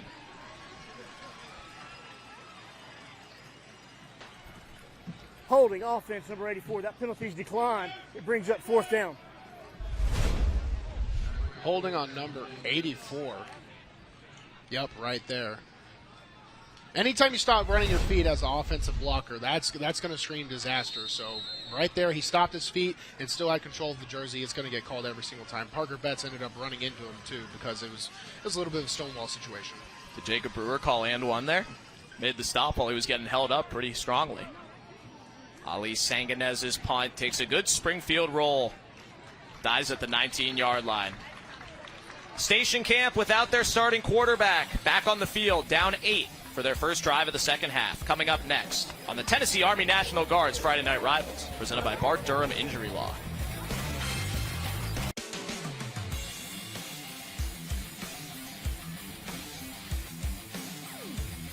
Before the game tonight, Sammy Kincaid with Dr. Tucker giving a $500 donation to our friends at Springfield High School. Great hosts, as always, here in Robertson County as our thank you this week. Bruno, I don't know how everyone who lives here doesn't make Simpsons references every single minute of the day, but they restrain themselves here in Springfield. I'm also surprised you're welcome here as a former Clarksville Wildcat. I'm not only welcome, everyone was pretty pumped up this evening. You saw me dapping up all the players and stuff. See, I'm just a very personable guy, Max. Max Hers, Bruno Reagan, Sammy Kincaid here in Robertson County. Station Camp with the football, and they go with the freshman quarterback, Colton Overbay, who loses yards without Luke Dickens in the game, and we check in with Sammy for more. Hey, Max, I talked to Coach Bain during halftime after I got done interviewing him, and he said, you know what? During halftime, I pulled Colton Overby to the side, and I said, hey, are you scared right now? And he said, am I what? And he said, are you scared? And he said, of course I'm not, Coach. This is what I'm made to do. And that's whenever he said, I knew we were going to come out in the second half and start strong. I love the confidence from the freshman Colton Overby. We saw their listed backup, Gage Lang, who's a sophomore, for the first series after Dickens was hurt, but now they go with the freshman. They've used multiple freshmen tonight, including running back Colin Gillespie. They had a freshman game last night against Hendersonville, pulled a couple of guys who they expected to play in the varsity game at halftime. The quarterback wasn't one of them. His first throw of the night is incomplete. Not his fault, though, looking for Riley Haskins, and it's 4th down. Good confidence from Colton Overby. Yeah, pretty good pass right here. If you look, he instantly sets his feet on his first read, which was open. Anytime, I always say, if the ball hits the hand, that's on the receiver, and they should catch that, spring out for it. But not a bad opening for Colton Overby. Although on the first play, there was a little bit of miscommunication between him and the running back, but they seem to have gotten it fixed. So a 3-and-out for both sides to start the second half. Same way we started the first half. Elliott Max punts to C.J. Cobbins. Again, Springfield's blockers potentially in the way. They just missed one in the first half. This one rolls in Station Camp's direction to the 33-yard line where Springfield will get started. Reminder that when we are done tonight, turn 13 channels down to Fox 17, where our friend Jill Jelnick will be hosting Fox 17's FNR Football Frenzy, giving you complete coverage of all Middle Tennessee high school football action. Fox 17's FNR Football Frenzy is presented by Wilson Bank and Trust. Wilson Bank and Trust is proud to sponsor our local schools and student athletes both on and off the field. That's from 9:30 to 10, and again from 10:15 to 10:30 tonight on Fox 17 after we are done with Jill Jelnick, Caitlin Miller. Apparently no Big Joe this week, just to go call the MTSU football game. Get your priorities right, Joe. You're the high school football guy. Okoye Ellis right in the middle. Sits him down. Ellis, a star defensive end in the making. He's a junior. Has college interest from Murray State and Tennessee Tech. His older brother Sanders, out injured tonight, is already committed to Murray State. Ellis, number 44, right there. He just shoots straight into the backfield. I believe he was supposed to be the trap guy, and the trap guy ran right by him. I don't know if that was him just playing small and then shuffling through the hole, or maybe a miscommunication by the offense. But if the tackle does come to you, you got to secure it, and that he did.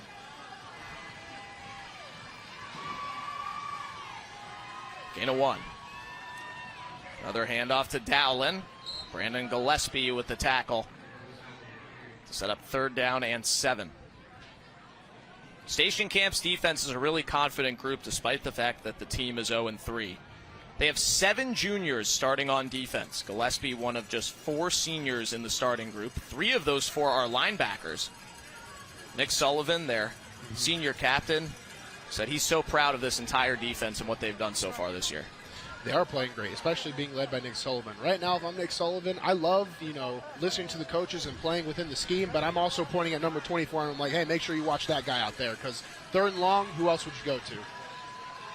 Cobbins in the left slot here on 3rd down. A handoff to Lamarius Dowlin with room, and he has the 1st down. The sophomore Lamarius Dowlin gets just enough.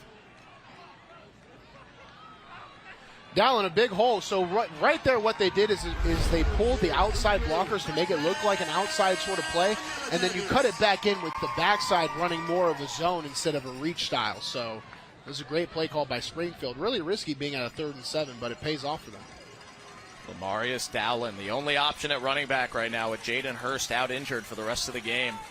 Their starting running back, KJ Chapman's out for the year, hurt in preseason. Another handoff to Dowlin, who has plenty of room up the gut. Lamarius Dowlin, still on his feet. Touchdown, Springfield.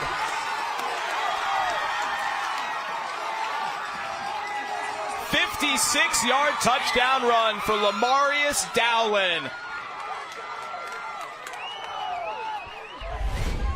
Lamarius Dowlin right here. He reads his block by number 69 on Springfield right there and just cuts it right behind him. That was a great job by Cortavius Herring. And Lamarius Dowlin just simply putting moves on the open field, giving Springfield another player on top of C.J. Cobbins. That is Dowlin's 2nd varsity touchdown ever. He had one on his first carry of the year and his first varsity carry ever against Gallatin. How about this? 56 yards on TV for the sophomore. 28-13, Jackets ahead. 56-yard touchdown for Lamarius Dowlin makes it Springfield 28, Station Camp 13 in this non-region game between 2 teams trying to snap losing streaks here on the Tennessee Army National Guard's Friday Night Rivals. Presented by Bart Durham Injury Law on MyTV 30. There's Lamarius Dowlin with the big play. Max Hers, Bruno Reagan, Sammy Kincaid here in Springfield. Coming up in the 4th quarter, our Tennessee Army National Guard play of the game. That might have been it right there. 56-yard touchdown run for the sophomore Lamarius Dowlin. Came into the game with 3 carries for 21 yards as a varsity player. Yeah, it was one thing because Springfield, while Parker Betts and C.J. Cobbins are playing really well, you kind of want to see more people start to make an explosive impact. And, a lot of people can run 3-4 yards on certain plays, but who's going to make that big play, that game-defining play? And Lamarius Dowlin puts his name into the hat and says, I think I got a chance to do it. This is an undermanned Springfield team with 3 key injuries at the skill positions, needing some guys to step up. But Lamarius Dowlin, the sophomore backup running back, just did that. And another pooch kick works well for Springfield. This one is returnable. They're going to say that returner was on his feet. And Cameron Porter goes out of bounds around the 45. We saw Station Camp struggle with a bouncing kick earlier. They handled this one well. The Wilson Bank and Trust scoring summary for Dustin Wilson, who is not part of the Bank and Trust, I don't believe, that bears his name. 4 plays, 66 yards, 2 minutes and 13 seconds, capped by that 56-yard tutty for Dowling. Dustin Wilson in his 12th year as the head coach here at Springfield, going up against a player who was probably still in diapers when he became the head coach here. Freshman quarterback Parker Overby has taken over for Station Camp with senior Luke Dickens out injured. He's pressured and sacked by Demarion Smith. The junior nose, first-year starter for Springfield, has made tons of plays today. Watch out, the middle defense, Demarion Smith, a clear mismatch right there. Size, explosiveness. He hits a quick club. Just his outside hand hits the shoulder of the offensive lineman, rips his inside hand through. Easy sack. Right around the center, Hunter Boswell, who's making his first varsity start today.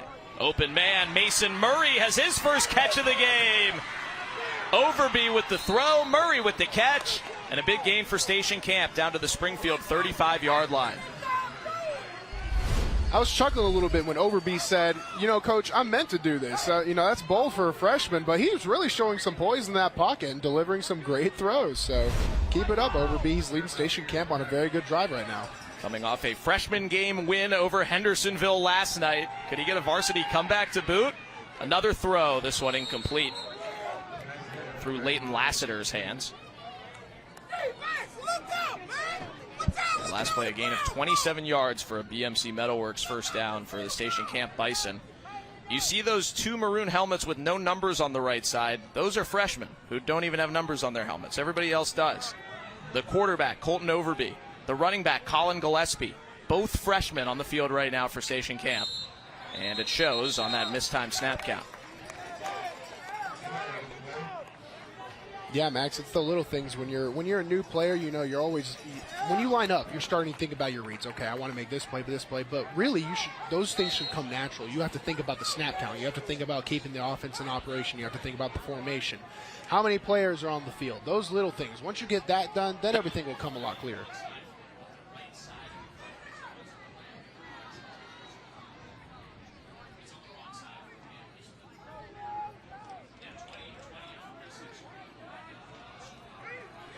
Second and 15.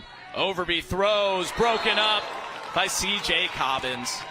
Who else for Springfield?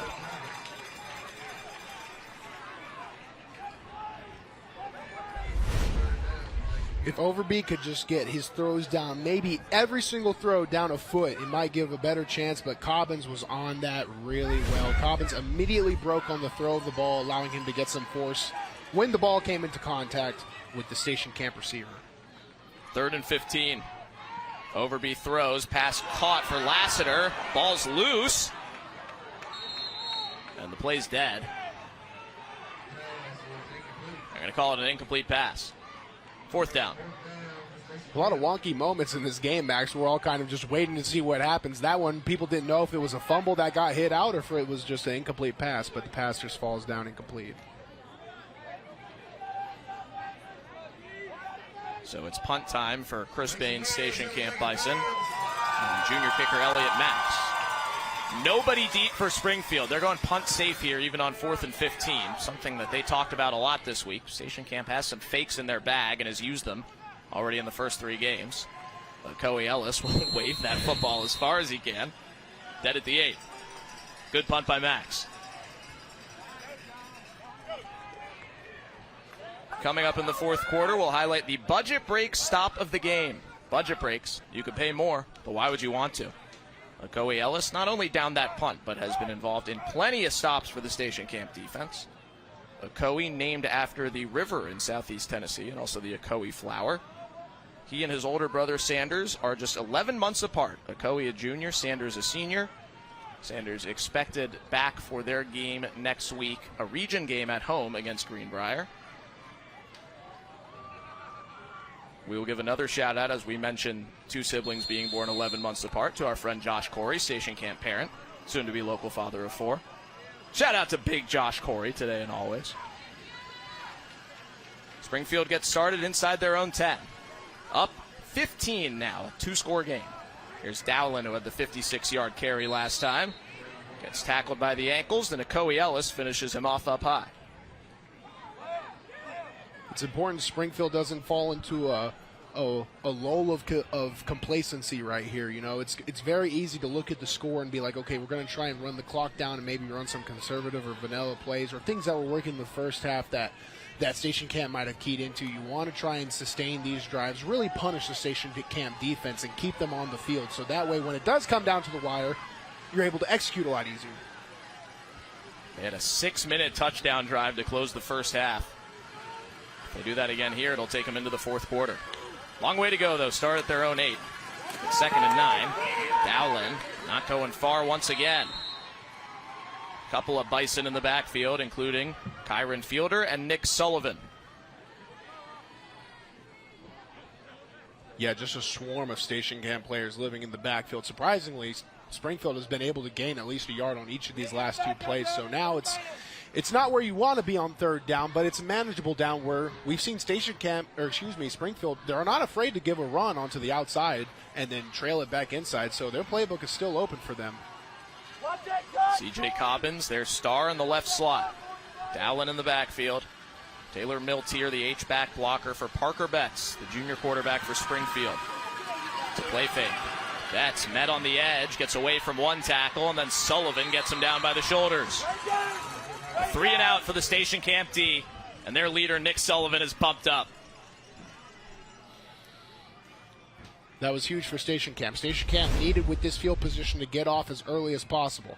You see number 51, Nick Sullivan. He reads the outside blocker, sees Parker Betts, goes out, and then he beats him to the edge, forcing it back all into the rest of his Bison teammates. The pumped up right there, Nick Sullivan. Sanganez fields the low snap and does well to get the punt off for Springfield. Bounces around the 40, where Hunter Gardner downs it, along with Camden Hollingsworth for Springfield. And Station Camp will start in plus territory here, Bruno, at the Springfield 44 with a freshman quarterback, Colton Overby, running the show.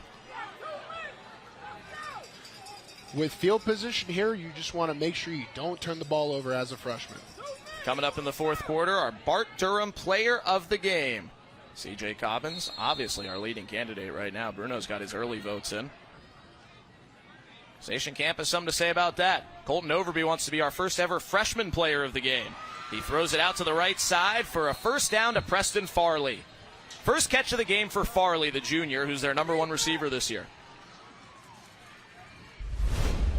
Man, Overby, he's playing really poised right now. Watch him shift his eyes left and right, looking for any open read, and then he hits his last one only when necessary. But he has it in the back of his mind. That's really smart quarterback play. It's a BMC Metalworks first down for Preston Farley from Colton Overby. BMC Metalworks providing precision machining and fabrication services throughout the Southeast for 45 years. Overby throws again. Pass caught by Eric Ginther. How about that? Freshman to freshman. Colton Overby to Eric Ginther. They did it against the Hendersonville freshmen last night. Now against the Springfield varsity today.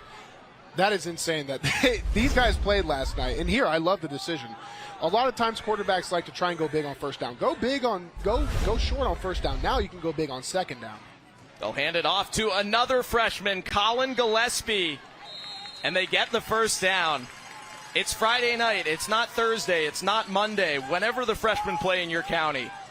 It is Friday, and Station Camp just had 3 freshmen convert a first down all by themselves. At any level, the difference between freshman and senior, whether it's college or high school, is night and day. That's 13 versus 17-year-olds, and these Station Camp players are playing really well despite that fact. And the Sprint's home furnishings red zone. As Springfield calls a timeout on defense.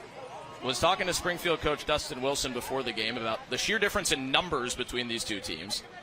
Station Camp has twice as many players in uniform tonight as Springfield. Injuries regardless. Springfield is the team with the higher enrollment and the higher classification. And talking to Dustin Wilson, he says, I bet they don't even have any freshmen dressed. And I had to tell him, they've got some dressed. I wasn't sure if they were going to play, but we just saw 3 of them. Colton Overby, Eric Ginther, and Colin Gillespie. all make plays. I think that goes back to the whole Mohawk. It always comes back to the Mohawk, Max. The message of the Mohawk. Don't worry. Don't worry about people saying, oh, are you a freshman, or they're going to tailor this, because Springfield was bringing a lot of pressure when their starting quarterback, Luke Dickens, was out. And now they're having to manage playing against these freshmen, but Station Camp's just worried about themselves. Don't worry about any of the injuries. If your number gets called, go out there and play your hardest. And they're doing that right now. Colton Overby, the freshman quarterback, throws to Mason Murray. First down inside the 5-yard line for Station Camp as the freshman keeps making plays. He wasn't even listed as the backup quarterback coming in. Luke Dickens out for the game after a cut on his face. Low snap. Overby says no problem. It's Freshman Friday for the Station Camp Bison. And they're back within one score. Oh, I love this from Station Camp. That just took me back. I once in a big game accidentally snapped the ball too low, and then my quarterback does the same thing as Overby right here. Just picks it up and runs in. I'll do it myself. Look at the young freshman getting some confidence in there. And now he will hold on the field goal.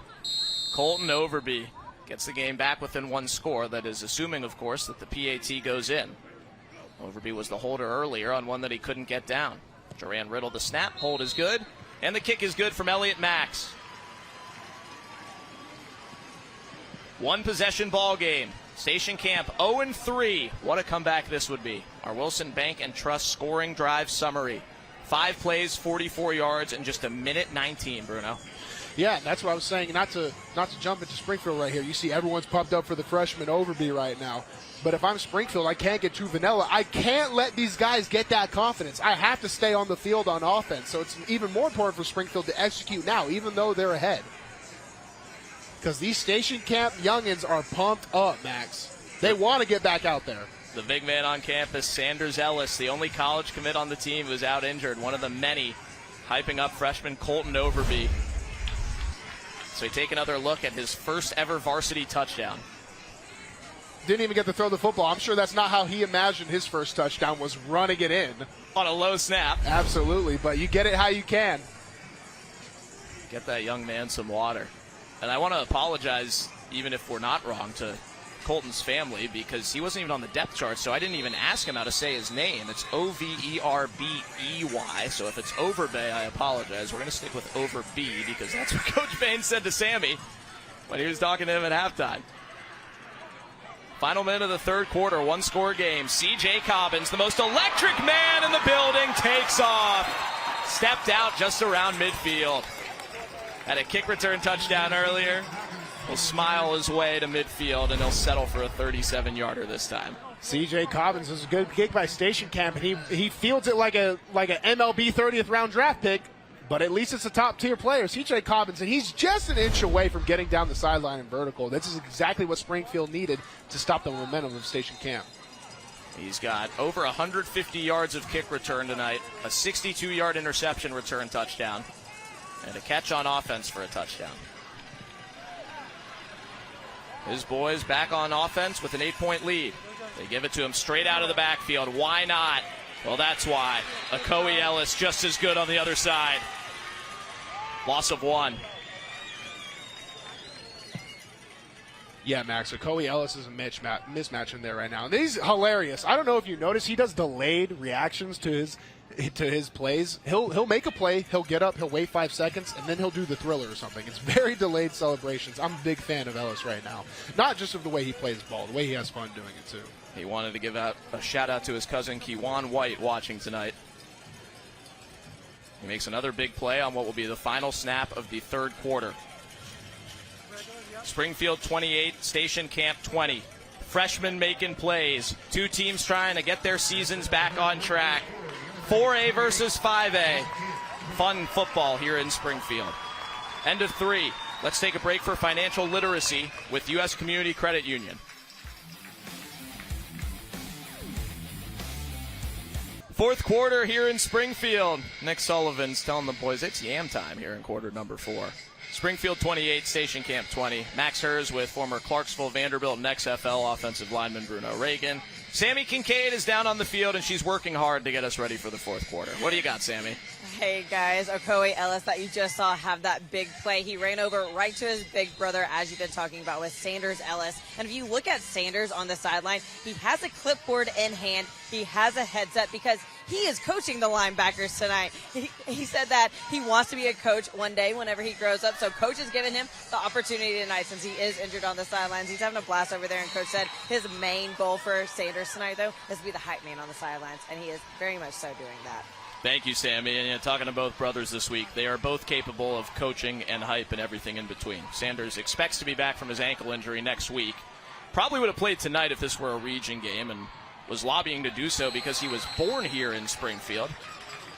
It's his dad's 35th anniversary tonight at Springfield Homecoming, but he's part of the coaching crew, a part of the hype crew. He was guarding the 50-yard line during warm-ups, intimidating everybody. He just said, make sure everybody out there knows that Springfield was saved by my injury tonight. That's bold comment, but I can always appreciate the bold, just as fortune does. He's committed to Murray State. His head coach, Chris Bain, said early in the summer before he committed, I think there may be some bigger offers coming. So shout out to Murray for having him. We will see if anybody else comes in at the beyond the OVS level, possibly some FBS too, for the star inside backer, excuse me. He'll be back for station camp soon. Backside pressure forces an early throw. Good coverage by B.J. Alexander as they were looking for Cobbins. Alexander, the junior corner, the cousin of their previous head coach, Brent Alexander, who resigned in the spring. Junior potential Power 5 player coming in a couple years. Looks like the Springfield offense is staying on the field. They will. 4th and 5. Different quarterback in right now, too. It's Tony Pettis, who is one of their punting options. This may be a quick kick or some sort of fake. But whatever it wasn't what Springfield wanted. They call a timeout. They had a misalignment issue right there. We saw C.J. Cobbins was yelling to the sideline like, who's supposed to be lined up here? Dustin Wilson will get things sorted out. Get the right people on the field, but they're down to just one timeout here early in the fourth quarter. Friday nights following Fox 17 News, tune in for Fox 17's FNR Football Frenzy for complete coverage of all Middle Tennessee high school football action. Fox 17's FNR Football Frenzy presented by Wilson Bank and Trust. Wilson Bank and Trust is proud to sponsor our local schools and student athletes, both on and off the field. When we're done tonight, tune in to Fox 17. Jill Jelnick will have you covered from 9:30 to 10, and again from 10:15 to 10:30 every Friday night. The only local news station still going that long on high school football. So shout out to everybody, TV and radio, covering high school football. Special to be a part of. Next week, we will be in Wilson County for a big region game at Lebanon High between Green Hill and Lebanon. 2 weeks from now, we'll be going country down to 2A. Smith County and East Robertson back here in Robertson County on Friday night, September 22nd on TV. They will punt after the timeout. Sanganez gets a good roll inside the 10-yard line and down inside the 5. Special teams has been good tonight. Absolutely. And you want to talk about the freshmen from Station Camp and how well they performed? Here's their biggest challenge yet, driving the ball 95 yards. Anytime you start from the 20, the 25, or the 30, your odds, I've seen the numbers, they're around the 70% chance to score, whether that be a field goal or a touchdown. When it's at 95 yards, your odds exponentially fall. So it's going to take a lot of poise right here. Freshman Colton Overby, the third-string quarterback, in for injured Luke Dickens, led a touchdown on his last drive. Incomplete here, throwing to a fellow freshman, Colin Gillespie. They had 3 freshmen touch the ball inside the 30-yard line last drive. And we mentioned earlier the Bear helmets. The right side of the helmet has a number for everybody for Station Camp. Unless you're a freshman, you don't have a varsity number. Well, right now, the quarterback and the running back both don't have numbers on their helmets. They're both freshmen. Mason Murray can't make the one-handed catch, but there is a flag. Andy McBrearty in coverage may have been a little handsy. It looked a little handsy from both. Once we get this replay, we'll be able to decipher, but most likely on the defense here. Here it comes. Watch the bottom of your screen right here. Yup, a lot of pulling right here from the Springfield Yellow jersey. So defense number 8. It's a 15-yard penalty from the previous spot. The yardage is enough for a first down. That's a free way to get out of your backed up situation. Now the offense can operate on a more normal stance. How about Murray almost catching that with one hand? Absolutely. Hey, always try and make the play. Overby's throwing to Murray again, a little too far. I think the throw was right where it should have been. For what it's worth, Overby has to put his whole heart and soul to throw this ball to try and get that distance, but he is accurate with it. Just maybe a yard off of that throw, and that could have been a Station Camp go-for touchdown. Last drive, it was Overby, freshman running back Colin Gillespie, and freshman receiver Eric Ginther all in the mix on a Varsity Friday for a score. Good breakup by Demarion Smith. He's had a couple tackles around the line. Now a big paw to bring up third down.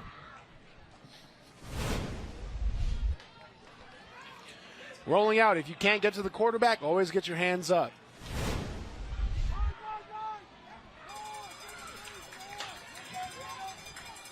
Demarion Smith been great tonight on the Springfield D-line. Station Camp with the ball down 8. Pressure and a sack. Hayden Reynolds was first. Alan Dickerson finished the job. Fourth down. Station Camp lines up in scat protection. That means they only have 5 protectors, and Springfield rushes 6. So adding the twist game to a 6-on-5 rush, if you're the quarterback, Overby, you got to get the ball out. That's just Springfield trying to pressure the young and put him in stressful situations. Really good play call. Hayden Reynolds, a key player for them this season. Punt is off from Elliott Max. Another one not returnable for C.J. Cobbins. The punts have been very good from Max. Springfield getting the football back up 8. Under 10 minutes to go here in Robertson County. Fun one going in week 4 here on MyTV 30.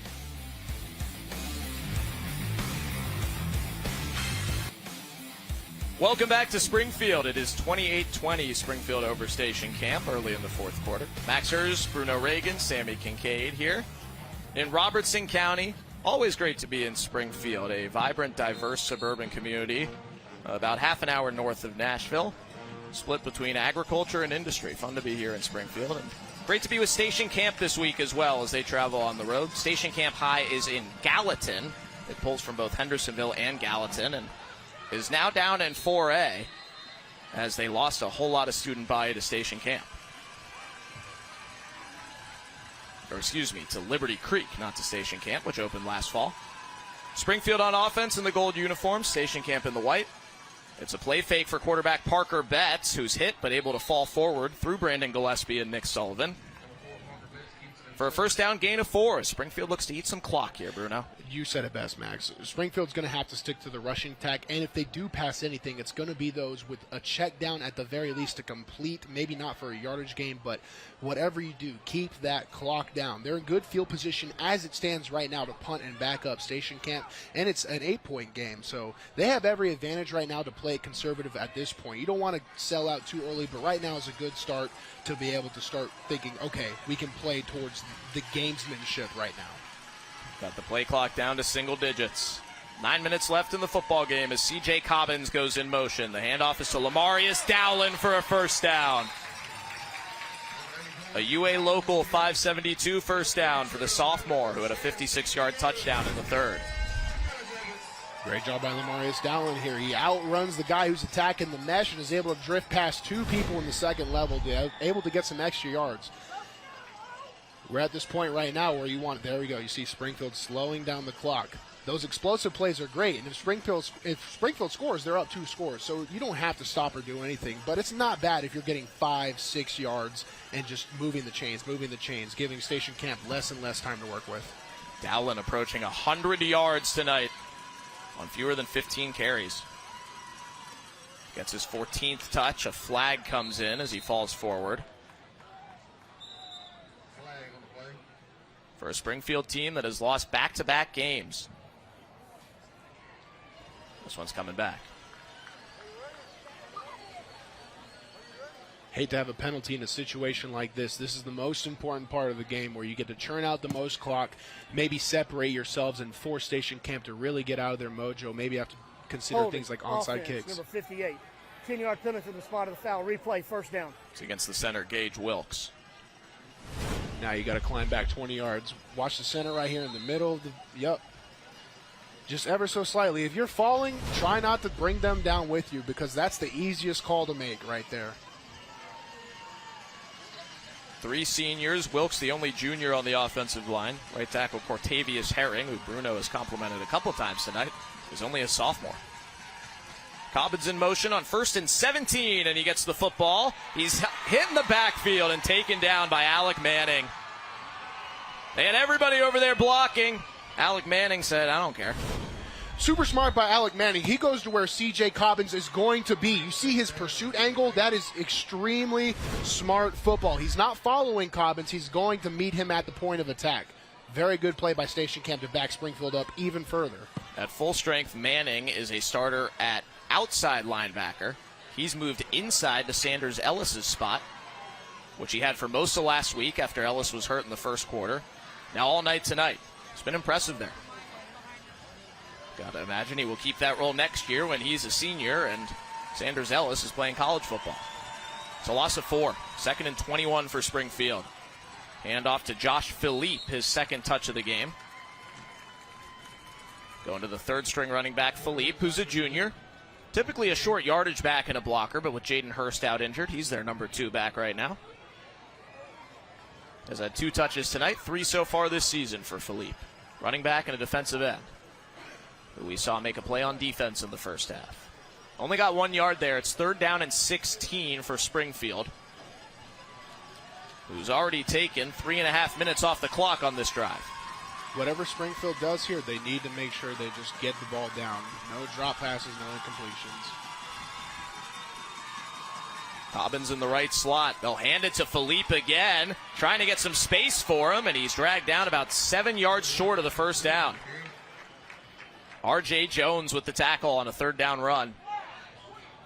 It's 4th and either 6 or 7 here. What's Springfield going to do? Switching to this formation they had trouble lining up in last series, Max. Tony Pettis, a receiver who also can punt, ready to take the snap. Station Camp thinks it's a punt. They've got somebody back. It's Willis Bell going all the way back, and Pettis does punt the football. So Bell, one of the safeties, won't have a chance to play it. It's down at the 10. And Station Camp gets the football back with 5:46 to go. The Bison down 1 score with a freshman at quarterback. Will try and tie this game with a touchdown and 2. Welcome back to Springfield. Overby hit on 1st down, and lucky that was just an incompletion there, Bruno. Absolutely. So right now, Overby is going to have to really, they don't have a lot of time on the clock, so Overby is going to have to manage a pretty good drive here that has to see some points on the board. Freshman quarterback. Intercepted! Guess who? C.J. Cobbins, his 2nd pick of the night. Springfield didn't have an interception on defense in any of their first 3 games. He wanted one this week. Now he's got 2. Overby right here sees the rush and throws to where he thinks the route is. He doesn't get enough eyes to lead the ball, and C.J. Cobbins gets the turnover for Springfield. Red zone field position, a chance to slow this clock. Station Camp still has 3 timeouts. 2 picks tonight for Cobbins, plus a kick return touchdown and a touchdown on offense for the future D1 corner, with offers from UAB, Austin Peay, Eastern Kentucky. There's got to be more coming in the Sprints Home Furnishings red zone. Betts keeps it. Fooled everybody on the Station Camp defense. He's hit. Fumble inside the 5. Flags all over the place, and Station Camp recovers in the end zone. I believe it was a face mask on Betts, Max. We'll see the call here shortly. But at one point, Betts' head turned around like an owl. He got absolutely drilled inside the 5-yard line and lost the football on what looked like it was going to be a touchdown. The ruling on the field before the penalty is a fumble recovered by Station Camp. Watch Betts right here. Watch his face mask. Yup. And that's exactly when the flags were thrown. The big hit came from Brandon Gillespie, who forced the fumble, but it may not count as R.J. Jones grabbed him by the face mask before then. Here's the call from our white hat official, Brian Story. Come here. He's going to get all the refs together first. Head coach Chris Bain with his son right next to him. Defensive backs coach Caleb Bain. Hoping this penalty is somehow not against his boys and they can get the football back here in the fourth quarter down a score. Props to our white hat Brian Story, wanting to make sure he gets the whole story and they get this call right. Brian Story, Dino Devers, Dennis Robinson, John Veltri, Matt McWhorter, William Spain, and Rod Hubbard. Our 7-man officiating crew tonight. Called the game well. They have not been a big part of it. Here's the call. A personal foul, face mask on the defense. That's penalized half the distance to the goal from the end of the run. It's a first down for Springfield. No fumble. Personal foul, face mask against Station Camp. Watch number 15 in white. See that right palm turns the head. And that might have been the cause for the fumble because you see it's on the backside where Parker gets hit. Maybe if that face mask doesn't happen, he has eyes, and that's why you can't commit these kind of penalties right here in this situation. So it will be first down and goal. Wouldn't have mattered what variety of face mask it was. It still would not have counted as a turnover. It's a UA Local 572 first down on the penalty. Down to the 2-yard line for Springfield High, looking to make this a 2-possession game once again. That's the quarterback. Lamarius Dowlin, the running back. Taylor Miltier into block.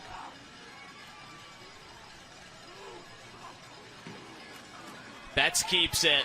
Touchdown, Springfield.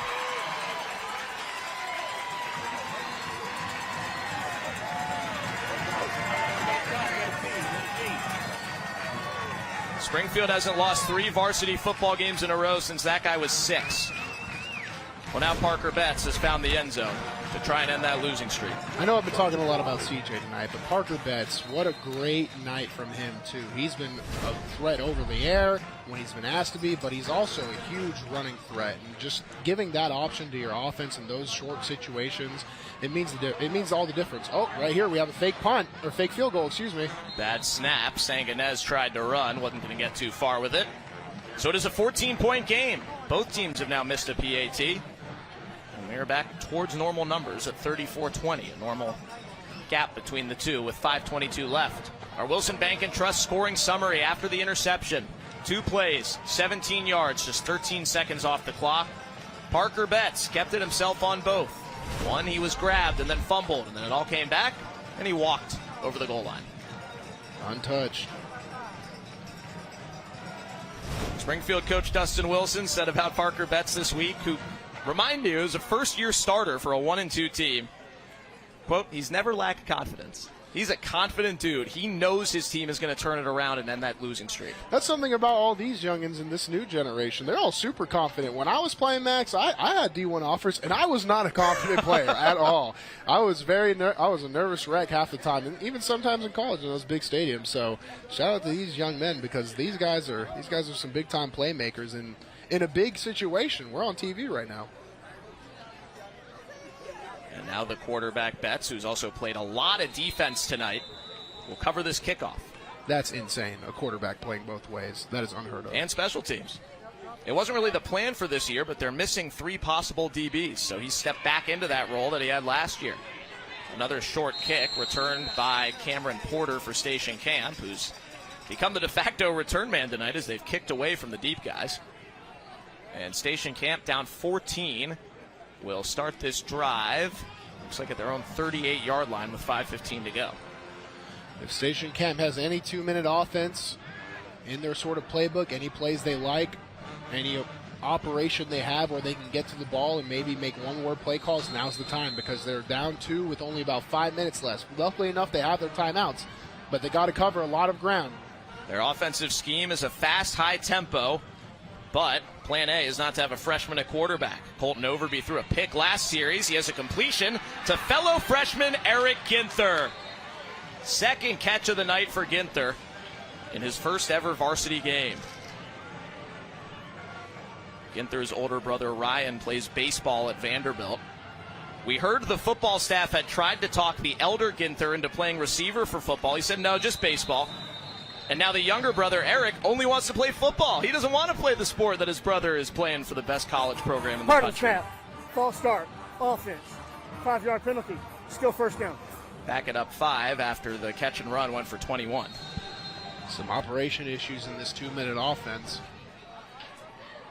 Trying to go quick with the freshman quarterback.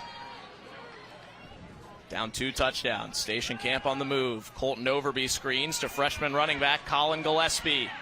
Gillespie able to pick up 7 as Hayden Reynolds tracks him down. Keenan Chapman in on the tackle as well. Station Camp running up to the football, ready to snap. Overby lets it fly to Preston Farley inside the 5.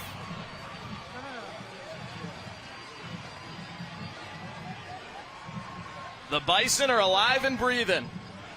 Preston Farley did a really tricky thing offensive players can do to get away with a little bit of interference. He slows down to let number 24, C.J. Cobbins, run into him and use that to kind of boost it without having to extend his arm, so it kind of hides an OPI. He got away with a little bit there, but that's just smart football play. First and goal at the 1. Now back it up. Both the running back and the quarterback were nailed. The QB kept it. Jack Holt and Andy McDrearty smothered him. Loss at 2, second and goal from the 3 with under 4 minutes left.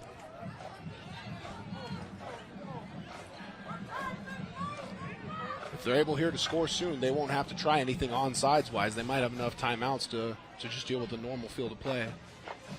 Overby hands. Did he ever get the handoff? I don't know. What happened at the mesh point there, Bruno? That's just freshman and freshman right there. You have to set your feet. It looked like he was. So watch Overby right here. Number 20 gets a little bit of a low snap, and the ball he just never trusts to let go of the ball right there. So it just keeps it at the mesh. Well, no read here. Empty backfield for the freshman quarterback. To the end zone. Touchdown, Station Camp to Eric Ginther. Freshman to freshman. It's a 1-score game with 3:14 left in the 4th.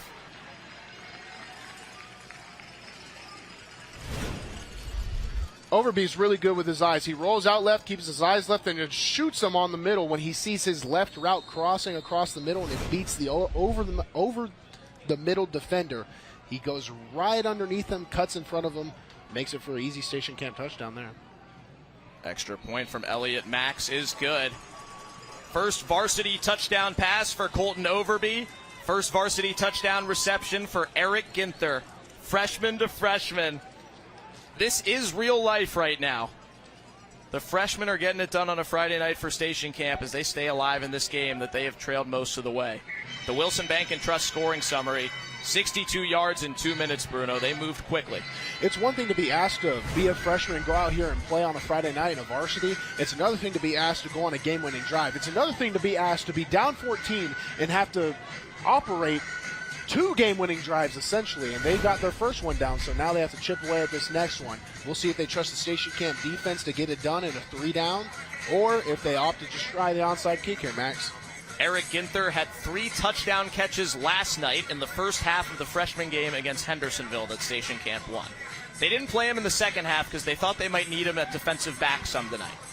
Well, he's turned into their number 1 receiver, and he's catching passes from the same guy who threw him the touchdowns last night in the freshman game, Colton Overby. This is a story of next man up.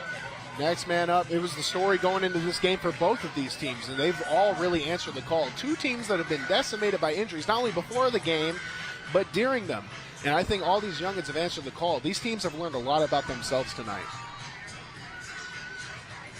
Springfield lined up here in anticipation of an onside kick. Gavin Hastings, the freshman kicker, bounces it, and it's recovered by Springfield. So Springfield gets the ball back with 3:14 to go. Station Camp would have loved to recover it, Bruno, but as you said, they didn't have to try that. They didn't need to get that one with 3 timeouts left. Yeah, but Springfield right here, I don't think they're not operating too well on their field goals, so they're going to have to really get into the 15 or 20, and at that point the game would be over. So for Station Camp, this field position isn't the worst right here. They will have to use their timeouts, and if they use their timeouts, they're not going to have them on offense to cover all this field. But they obviously, that's probably the best case scenario they got. So it's an unfavorable situation, but it's the hand they're dealt.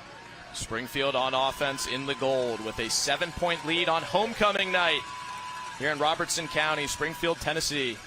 Hand off to Lamarius Dowland to get the drive started. And a good first down game. And a timeout immediately from the Station Camp sideline. if you're Station Camp, you hate to see that many yards on first down. You're going to have to really sell out for the next few runs. And then Springfield, they can also make a choice to maybe open up a big pass, a surprise. All the cards are in Springfield's hand right now. Here's the Station Camp schedule. They are 0-3 with 4 big region games coming up in a region that includes 4A powerhouse Pearl Cone as Station Camp moved down from 5A to 4A this year. Their coach Chris Bain says this is where we should be. This is where our school fits in 4A. They had their most playoff success when they were in 3A. That was the last time that they advanced to the 3rd round of the playoffs, was when they were in 3A. They haven't won a playoff game since 2013. And even though they lost a region game last week, Bruno, they believe that everything on the table for them as this program continues to grow is still on the table, even at 0-3. Yeah, well, they haven't even. I think they've only had 1 region game up to this point, Max. So the entire season is wide open, especially another game like this tonight where it's non-region and you have so many people injured. We might see a totally different Station Camp the rest of the season than what we're seeing today. Yeah, see if these freshmen stick. Springfield 1-2 on the other side. A season-opening win over Greenbrier and a blowout loss at Henry County last week in their region opener. They are in, without a doubt, the toughest region in 5A, with Beach and Hendersonville coming down and Henry County hopping in. So that'll be interesting to watch as the season goes on. And another tackle for loss for Station Camp. That's Jacob Brewer in the backfield, and an immediate timeout once again. Right here, just a counter series from Springfield. A little bit uninspired because everyone knows what the ball, everyone knows the ball, everyone knows where it's going at this point. So Springfield's just trying to eat these timeouts and then probably go for a field position punt here to force these freshmen of Station Camp to try and win the game. What a goofy game this has been. Both teams with a key injury, back and forth, a special teams touchdown for each side, some big defensive plays, and the freshmen taking it over for Station Camp against a Springfield team that is also very shorthanded at the skill positions. It has been C.J. Cobbins, Parker Betts, Lamarius Dowlin leading the way in those spots for Springfield against some dudes from, you ready to feel old, Bruno? Yeah. The class of 2027 for Station Camp. Lamarius Dowlin, a sophomore for Springfield, approaching 100 yards. A lot of guys have stepped up who nobody had heard of. Dudes who were not in the scout for the opposing team tonight. Dowlin had rushed 3 times in varsity games coming in. He will likely have the football here once again. Betts fakes it and keeps it and is tackled down by Akoe Ellis and company. Ellis did not bite the fake. It's 4th down, and Station Camp uses their final timeout. What a defensive stand for the Bison. Who else to make the play? We talk about all the youth and all the inexperience and the new faces. Well, Ellis has been a face all tonight, all in the backfield, and who else to make the biggest play that Station Camp defense can make tonight than to force the punt to give your offense a chance to go down to tie or even potentially win it, depending on how Station Camp calls it. Ellis says he's always wanted to be a leader. He got that opportunity tonight with his brother, the star linebacker, out injured, who's right there. Sanders and Akoe Ellis living it up together. He is led by his actions and by his voice, too. Absolutely, that's what you need, especially because you see all the time, at different levels of football, maybe an injured guy might go. Some have been put in boxes, some have been put in the stands. I've seen everything. But if you're on the field and you're able to just, keep the energy up on the sideline, especially when things are looking a little bit grim, like how it has been tonight for the Station Camp team, sometimes just having that older voice, just keeping people in the middle is all you need. Ali Sanganez punts for Springfield and gets the kickoff. I don't think we've had a single punt return tonight, Bruno, have we? We've had a lot of kickoffs returned, but all the punts have been allowed to bounce. Yeah, now that you mention it, I don't think we have. It's been very good punts. You said it best. I think on all of our MyTV 30 games, the special teams have been some of the brighter spots for a lot of these teams. So, well, it could be a special night for Station Camp if they can somehow come back and win this game to snap their offer so far this season under first-year head coach Chris Bain. It would be his first win as a varsity head coach. And he's doing it with a freshman at quarterback after their senior starter, Luke Dickens, got hit in the face. His nose was bleeding like crazy in the first half. Sammy Kincaid reported that he will not return to the game and may miss some more time down the road. They went briefly to Gage Lang, but now they've gone with the freshman Colton Overby, who throws to Colin Gillespie. close to the marker, and it is a first down to start the drive. Now, no more timeouts. They have 2 minutes and 30 seconds to operate this offense down the field. The freshman Colton Overby in the backfield by himself with 5 wide. Throws it over the middle. It's caught by Eric Ginther. All 3 freshmen have touched the ball in the first 2 plays.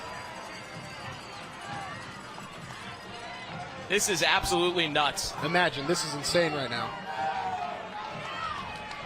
Last night, they probably were not happy that they couldn't play in the second half of the freshman game. It was for a good cause. They need him tonight. This one's incomplete. Alan Dickerson in the backfield with the quarterback hit. Important for Overby. Incompletions are not they're not bad in this situation. Those are essentially timeouts, all right? So you don't need to force anything, because you saw Overby right now. If we look at his stats, 12 completions out of 22 attempts, 149 yards, and he has a touchdown on the feet, a touchdown through the air. He also has an interception right now, and I just want to clearly state, if I'm his coach, I'm like, calm it down, use these, just throw those balls away. Overby again. Screen pass to Gillespie, the freshman running back. Gains 7. It's 3rd and 3. When they went to Overby coming out of halftime after the sophomore Gage Lang initially came in for Dickens, he told his head coach, Chris Bain, I meant to do this. The freshman is him right now, for better or for worse, and he picks up a first down. Another freshman-to-freshman pass. Colton Overby to Eric Ginther for his 4th catch, all in the second half. Right here, puts his eyes, slant route across the middle. Watch him clock it right now, too. On the field, we get a clock, so that's a down. Flag on the play. We'll see if something was wrong with the alignment on the spike here. Did you see anything, Bruno? Maybe they weren't all set. It came from the left side of the offense. Looks like the referees are discussing what happened right now.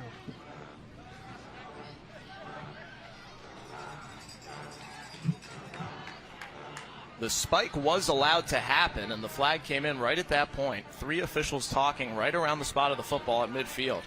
Here's Brian Story with a call. Prior to the snap, encroachment, defense, 5-yard penalty, still first down. 5 more yards for Station Camp. And they don't even have to spike it, so it's 1st and 5 at the plus 45. A touchdown would tie it. No timeouts left for the freshman quarterback, Colton Overby. It's broken up, but flags fly in. Yep, that's a clear defensive pass interference right there. Andy McGrearty guarding Colin Gillespie, the intended receiver. McGrearty, number 8 in gold, may be the guilty party. Pass interference. Defense, you see the number hands 8. right there on the back. 15-yard penalty. If he just didn't put his hands on the back right before that, for a first down. Would have been a clean play. But since he planted and influenced his body before he was able to touch the football on the offensive side, that is a defensive pass interference. First down on the penalty to the 30-yard line for Station Camp. The throw is incomplete.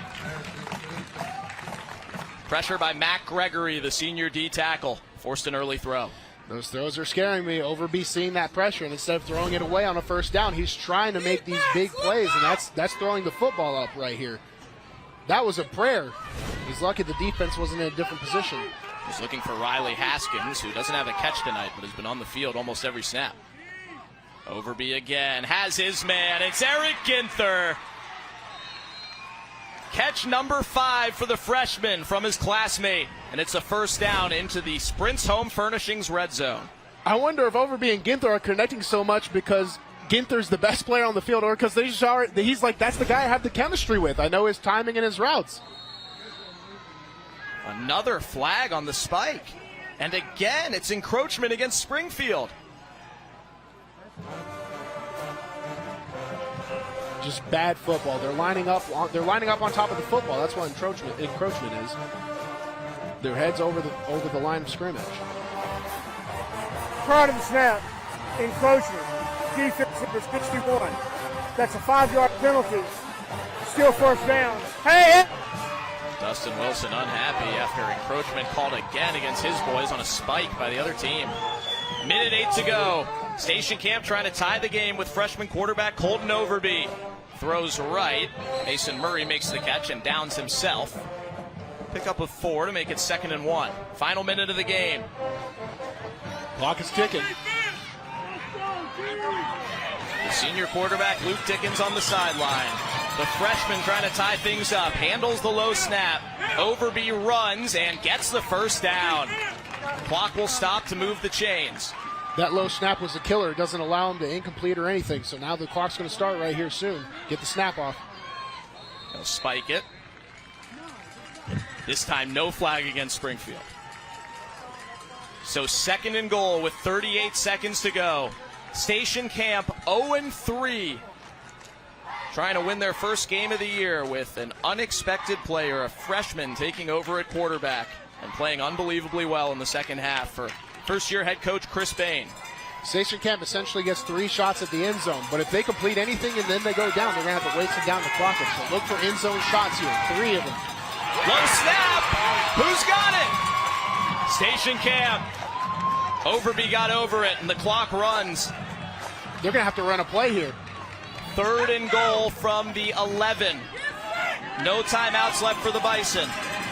They'll stick with the same look. Overby to the end zone. Caught on a deflection, but whistles before the play stop it. We had a penalty before the snap, it looks like. I'm stressed for everybody. That was an insane series right there.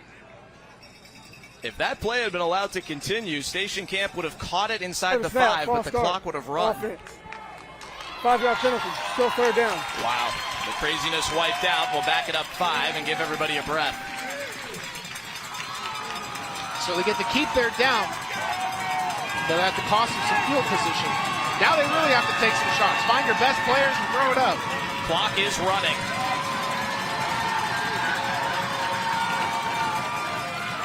Overby to the end zone. Incomplete. Looking for Mason Murray. C.J. Cobbins in coverage. And the next play will decide this game on 4th and goal. You have to go to the end zone. You have 2 downs with 10 seconds left. You can't afford to go down inside of the field of play, so he goes to Murray, guarded by C.J. Cobbins, probably the best player on Springfield. Now we have the trips formation left. 4th and goal. Overby to the end zone. Touchdown! Mason Murray with no time left. And Station Camp will go for 2 and the win.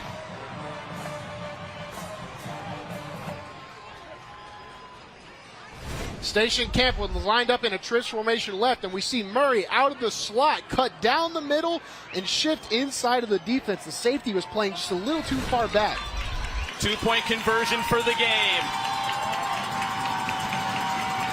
Play clock still at 20. They've got a whole lot of time. The freshman Colton Overby to win it. Intercepted by Alan Dickerson. Springfield wins.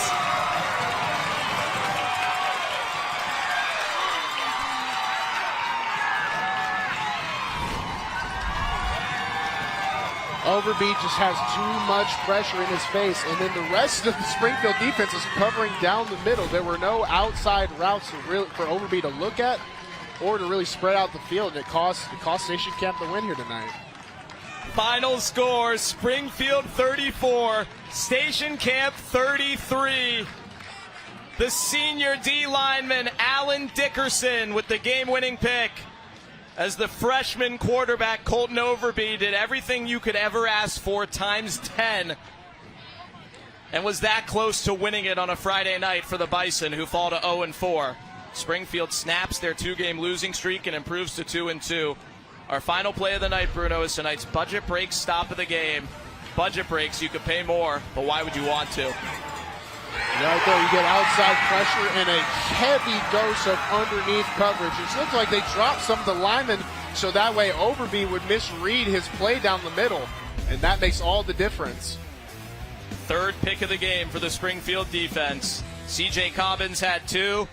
And how about a big guy pick, Alan Dickerson, to win it on the 2-point conversion? Wow. What a fun night here in Robertson County. Non-region game between 2 teams trying to turn their seasons around. And I think both of them come out of this with the hope that they hoped for. Yeah, I'm not one to advocate for too many moral victories, but if I'm Station Camp and I'm looking at what I saw on the field tonight, I'm in high spirits for the youth that the Station Camp team has and the production they're going to bring for the next 3, including this season right now. So no reason. I know it sucks to lose, but you got to keep your heads high and keep preparing for the future. Don't sulk in it too much and get back to the middle. But on the other side, big win for Springfield. They needed this. Max said, I believe it was the 90s the last time they lost 3 games in a row. So it's always nice to keep those sort of traditions alive because the players know those things. It was 2013, so not that far back. But Dustin Wilson said, when you lose to Clarksville and they're scoring on you at the end when they're up big on you, it feels a whole lot more recent than that. Well, the losing streak's over. They will not lose 3 in a row. In a game with some crazy plays, our Tennessee Army National Guard play of the game is our longest offensive touchdown of the ball game for Springfield. 56-yard touchdown run for Lamarius Dowling. Dowling showed up right when he needed to. I think Parker had a great game. I think CJ had a great game. Dowling kind of burst onto the scene tonight on our MyTV 30 Friday Night Rivals game of the week. And what better game to come onto the scene with? Running very hard, showed good lateral movement, and most of all, my favorite trait of a running back, gets vertical when he needs to. He ran for 98 yards on just 16 carries in that 56-yard touchdown. We will come back and talk to the victorious Yellow Jackets after this. Final score, Springfield 34, Station Camp 33. More to come here on MyTV 30. What a game and what a wild finish here in Springfield. They win 34-33 with a buzzer-beating touchdown for Station Camp and then an interception by Springfield's Alan Dickerson on the 2-point conversion to seal it with no time left on the clock. Max Hers, Bruno Reagan, Sammy Kincaid wrapping things up.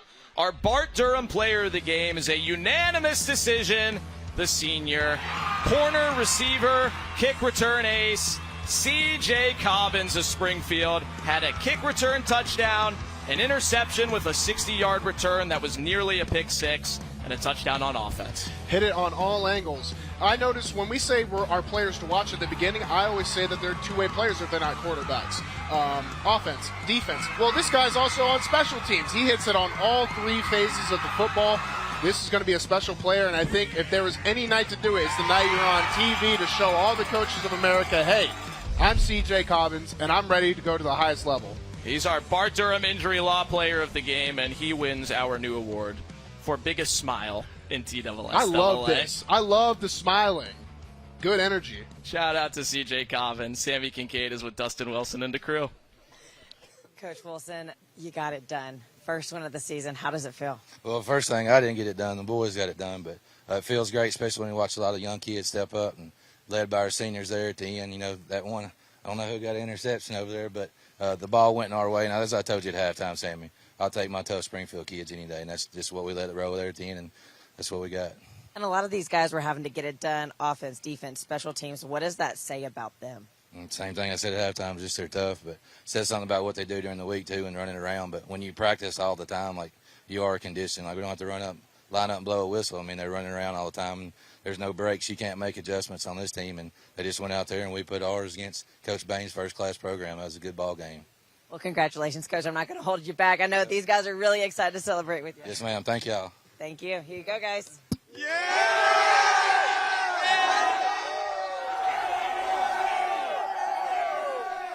Dustin Wilson, the Springfield head coach and AD who went to school here and lives on Wilson Hill, not too far away where he grew up picking tobacco, says, I'll take my tough Springfield kids any day over anybody else.